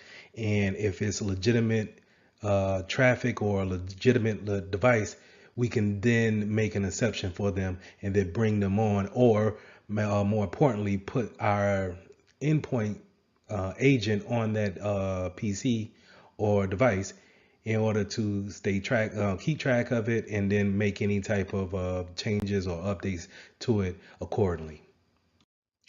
So the main thing I want to talk about on this slide is the SSID, your service set identifier, and that's when if you're on a Windows machine, you'll look down at your Wi-Fi signal, that little the little symbol you have there, whenever you want to connect to a new network, and you want to make sure that if it doesn't need to be broadcast, if that SSID doesn't need to be broadcast as a network administrator, go ahead and just shut that off.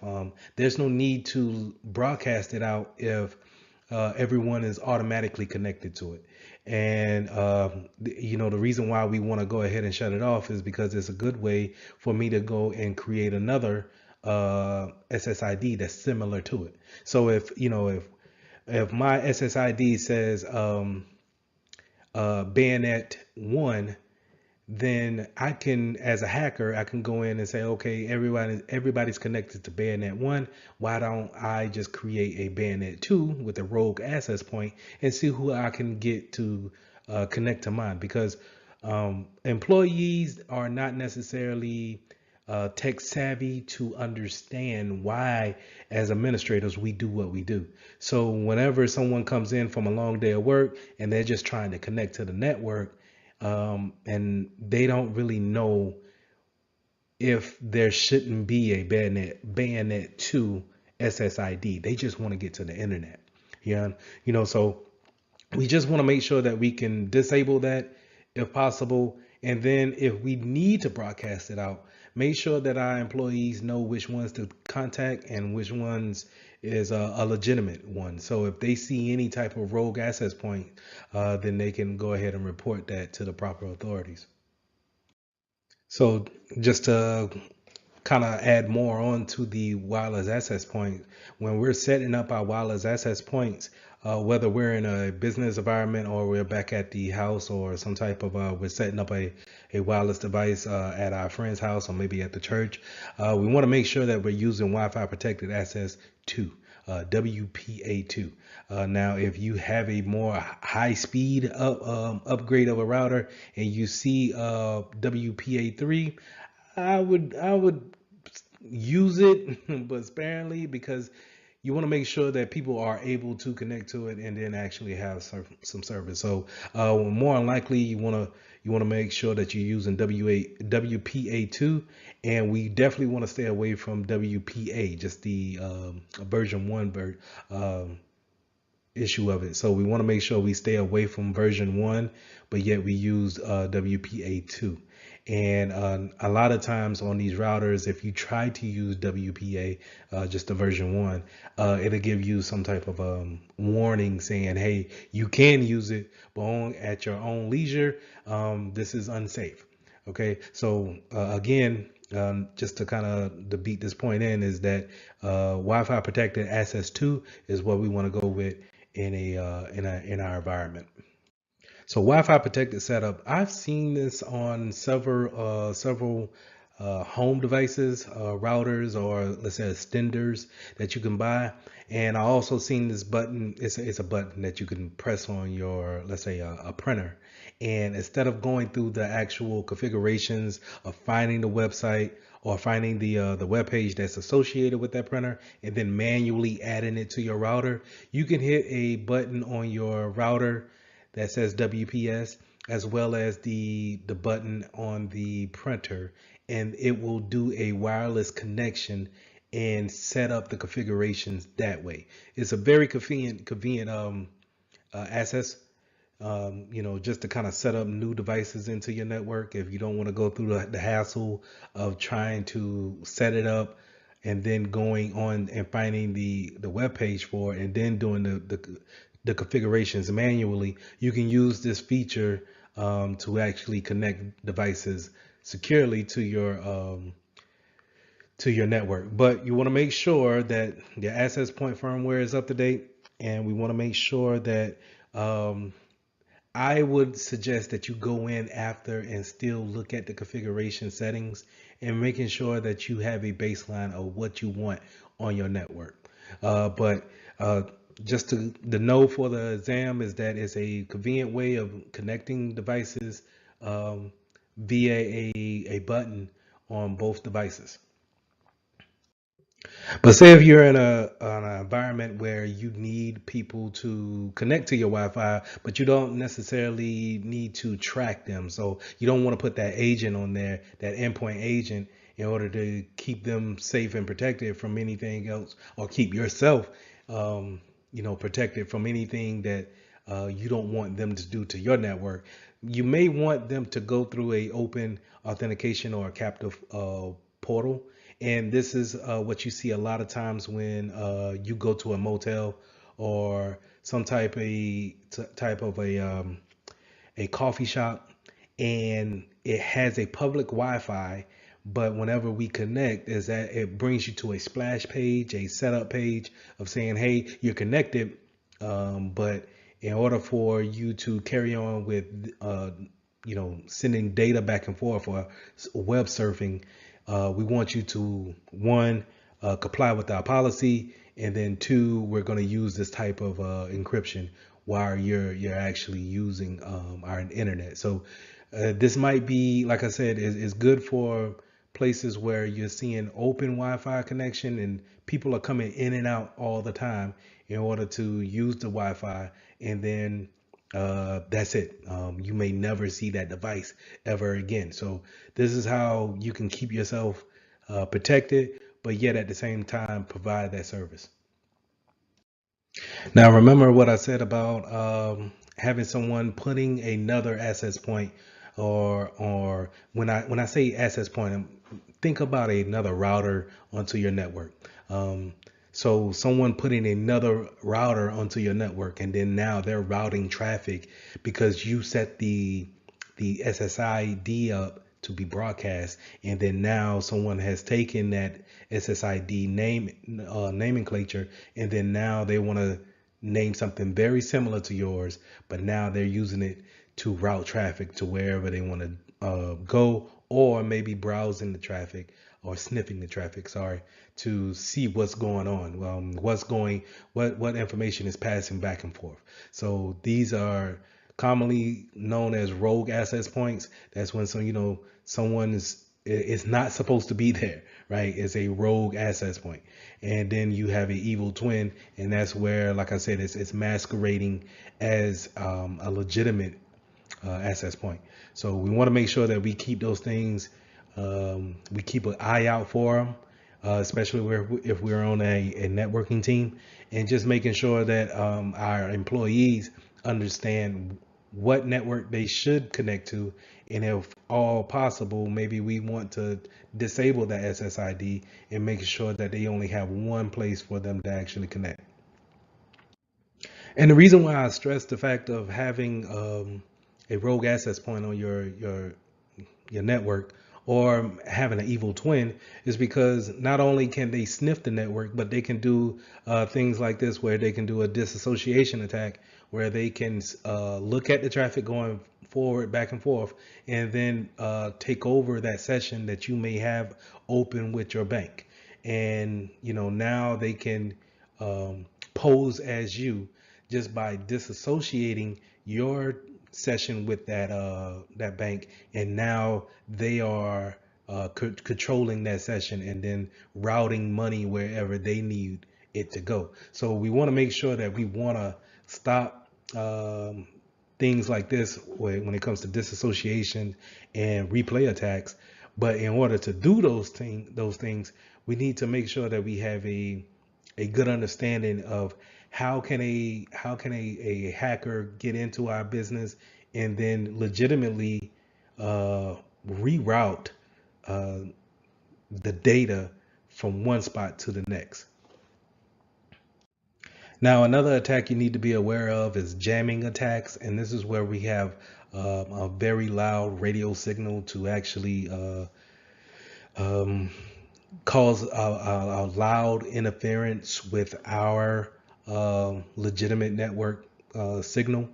So when you think of jamming, I want you guys to think of static within the radio airwaves. So think of if you're old school like me, we grew up on radios and we had antennas with those radios. So if your antenna was not in the perfect setting, then you would get a lot of static in the radio station. So it wouldn't come in as clear as you would want it to be. So you could think of that static being a jamming type of an attack, to where I can hear it, I just can't hear it as clear as I would like it. And in this case of jamming, then it causes a DDoS attack, a denial of service attack, where it's degraded so much to where it's unusable. So we can look for these type of things using a spectrum analyzer, and then hopefully, stopping those type of attacks. But we want to make sure that no one's actually performing these type of attacks against us when it comes to denying our services to our customers. So like I said, denying those services to our customers is basically a a DOS attack, and that's without the D in front of it. So that's the extra D, I'm sorry. So you're talking DOS, denial of service attack. That's where I'm, as a client or as a customer, I'm coming to you for a service and you're not able to give it to me. To give an example is that I'm going to Amazon to buy a headband and Amazon is not up, which is never, but if they're not up and then I can't get to the actual website, then it's a denial of my service. I cannot get to them. Amazon is on the hook for not providing that service, right? So a distributed denial of service is a more targeted angle at a server. So a DOS attack, a regular DOS attack, is just a wild, doesn't have a particular range of where it's going. It's wild and spread out, right? And where a distributed denial of service is that I'm going for the particular server or device that's giving out a particular service. So if I'm looking for, I want to stop payroll next Friday, I'm going to do a DDoS attack on the payroll server in particular. I don't care about the website server. The website server can stay up for all I care. I want to go directly for the payroll and stop people's paycheck on Friday. So that's a distributed denial of service attack. I'm going in on one particular server, and this is done with bots, right? So an attacker will be the commander, and it will command different bots, different PCs. So when you think about a bot, I want you to think about different types of workstations that's all sending traffic to the payroll server.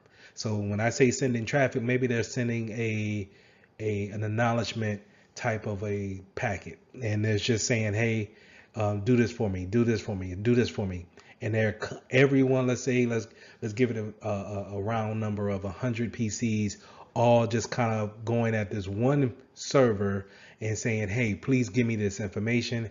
And the server, as the nature of a server is to actually take these requests and then give them the answer. And then it will ask for an acknowledgement saying that you got that request or you got the answer that I gave you.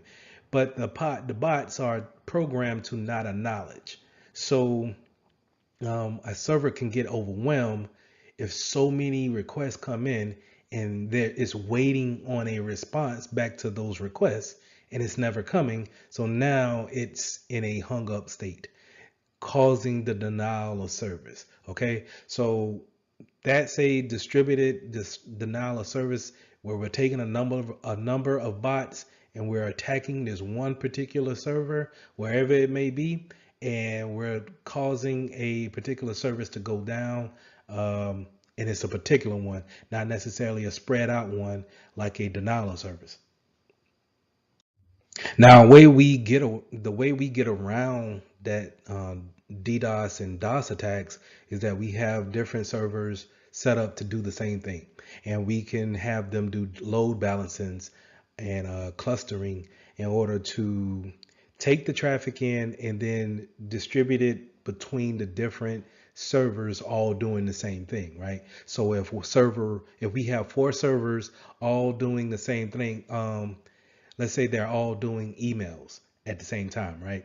And we have it load balanced between 4 servers to all provide our company with emails, and then server 1 goes down, then we still have 3 different servers to actually keep email going. So now let's go back to an example when it comes to DDoS attack. Let's say if I'm a hacker and I want to make sure I take down the email, right? I don't like this company, I'm taking down the email, and I got the email address, I got the IP address of one of those email servers, and then I sent all my bots to go in after server 1, right? And I take down server 1, but I realize that the emails are still going because it's load balanced. It's load balanced, and now instead of the emails just coming through and giving a load to server 1, is now distributed out to server 2, 3, and 4, and they are still giving out the email. And now you can have a notification, go to your IT team, say, hey, server 1 is down, don't know the reason, we need to get that back and up and running. And it's no panic, there's no hey, we're down on email. We don't really lose customers like that. We're able to keep our communication going.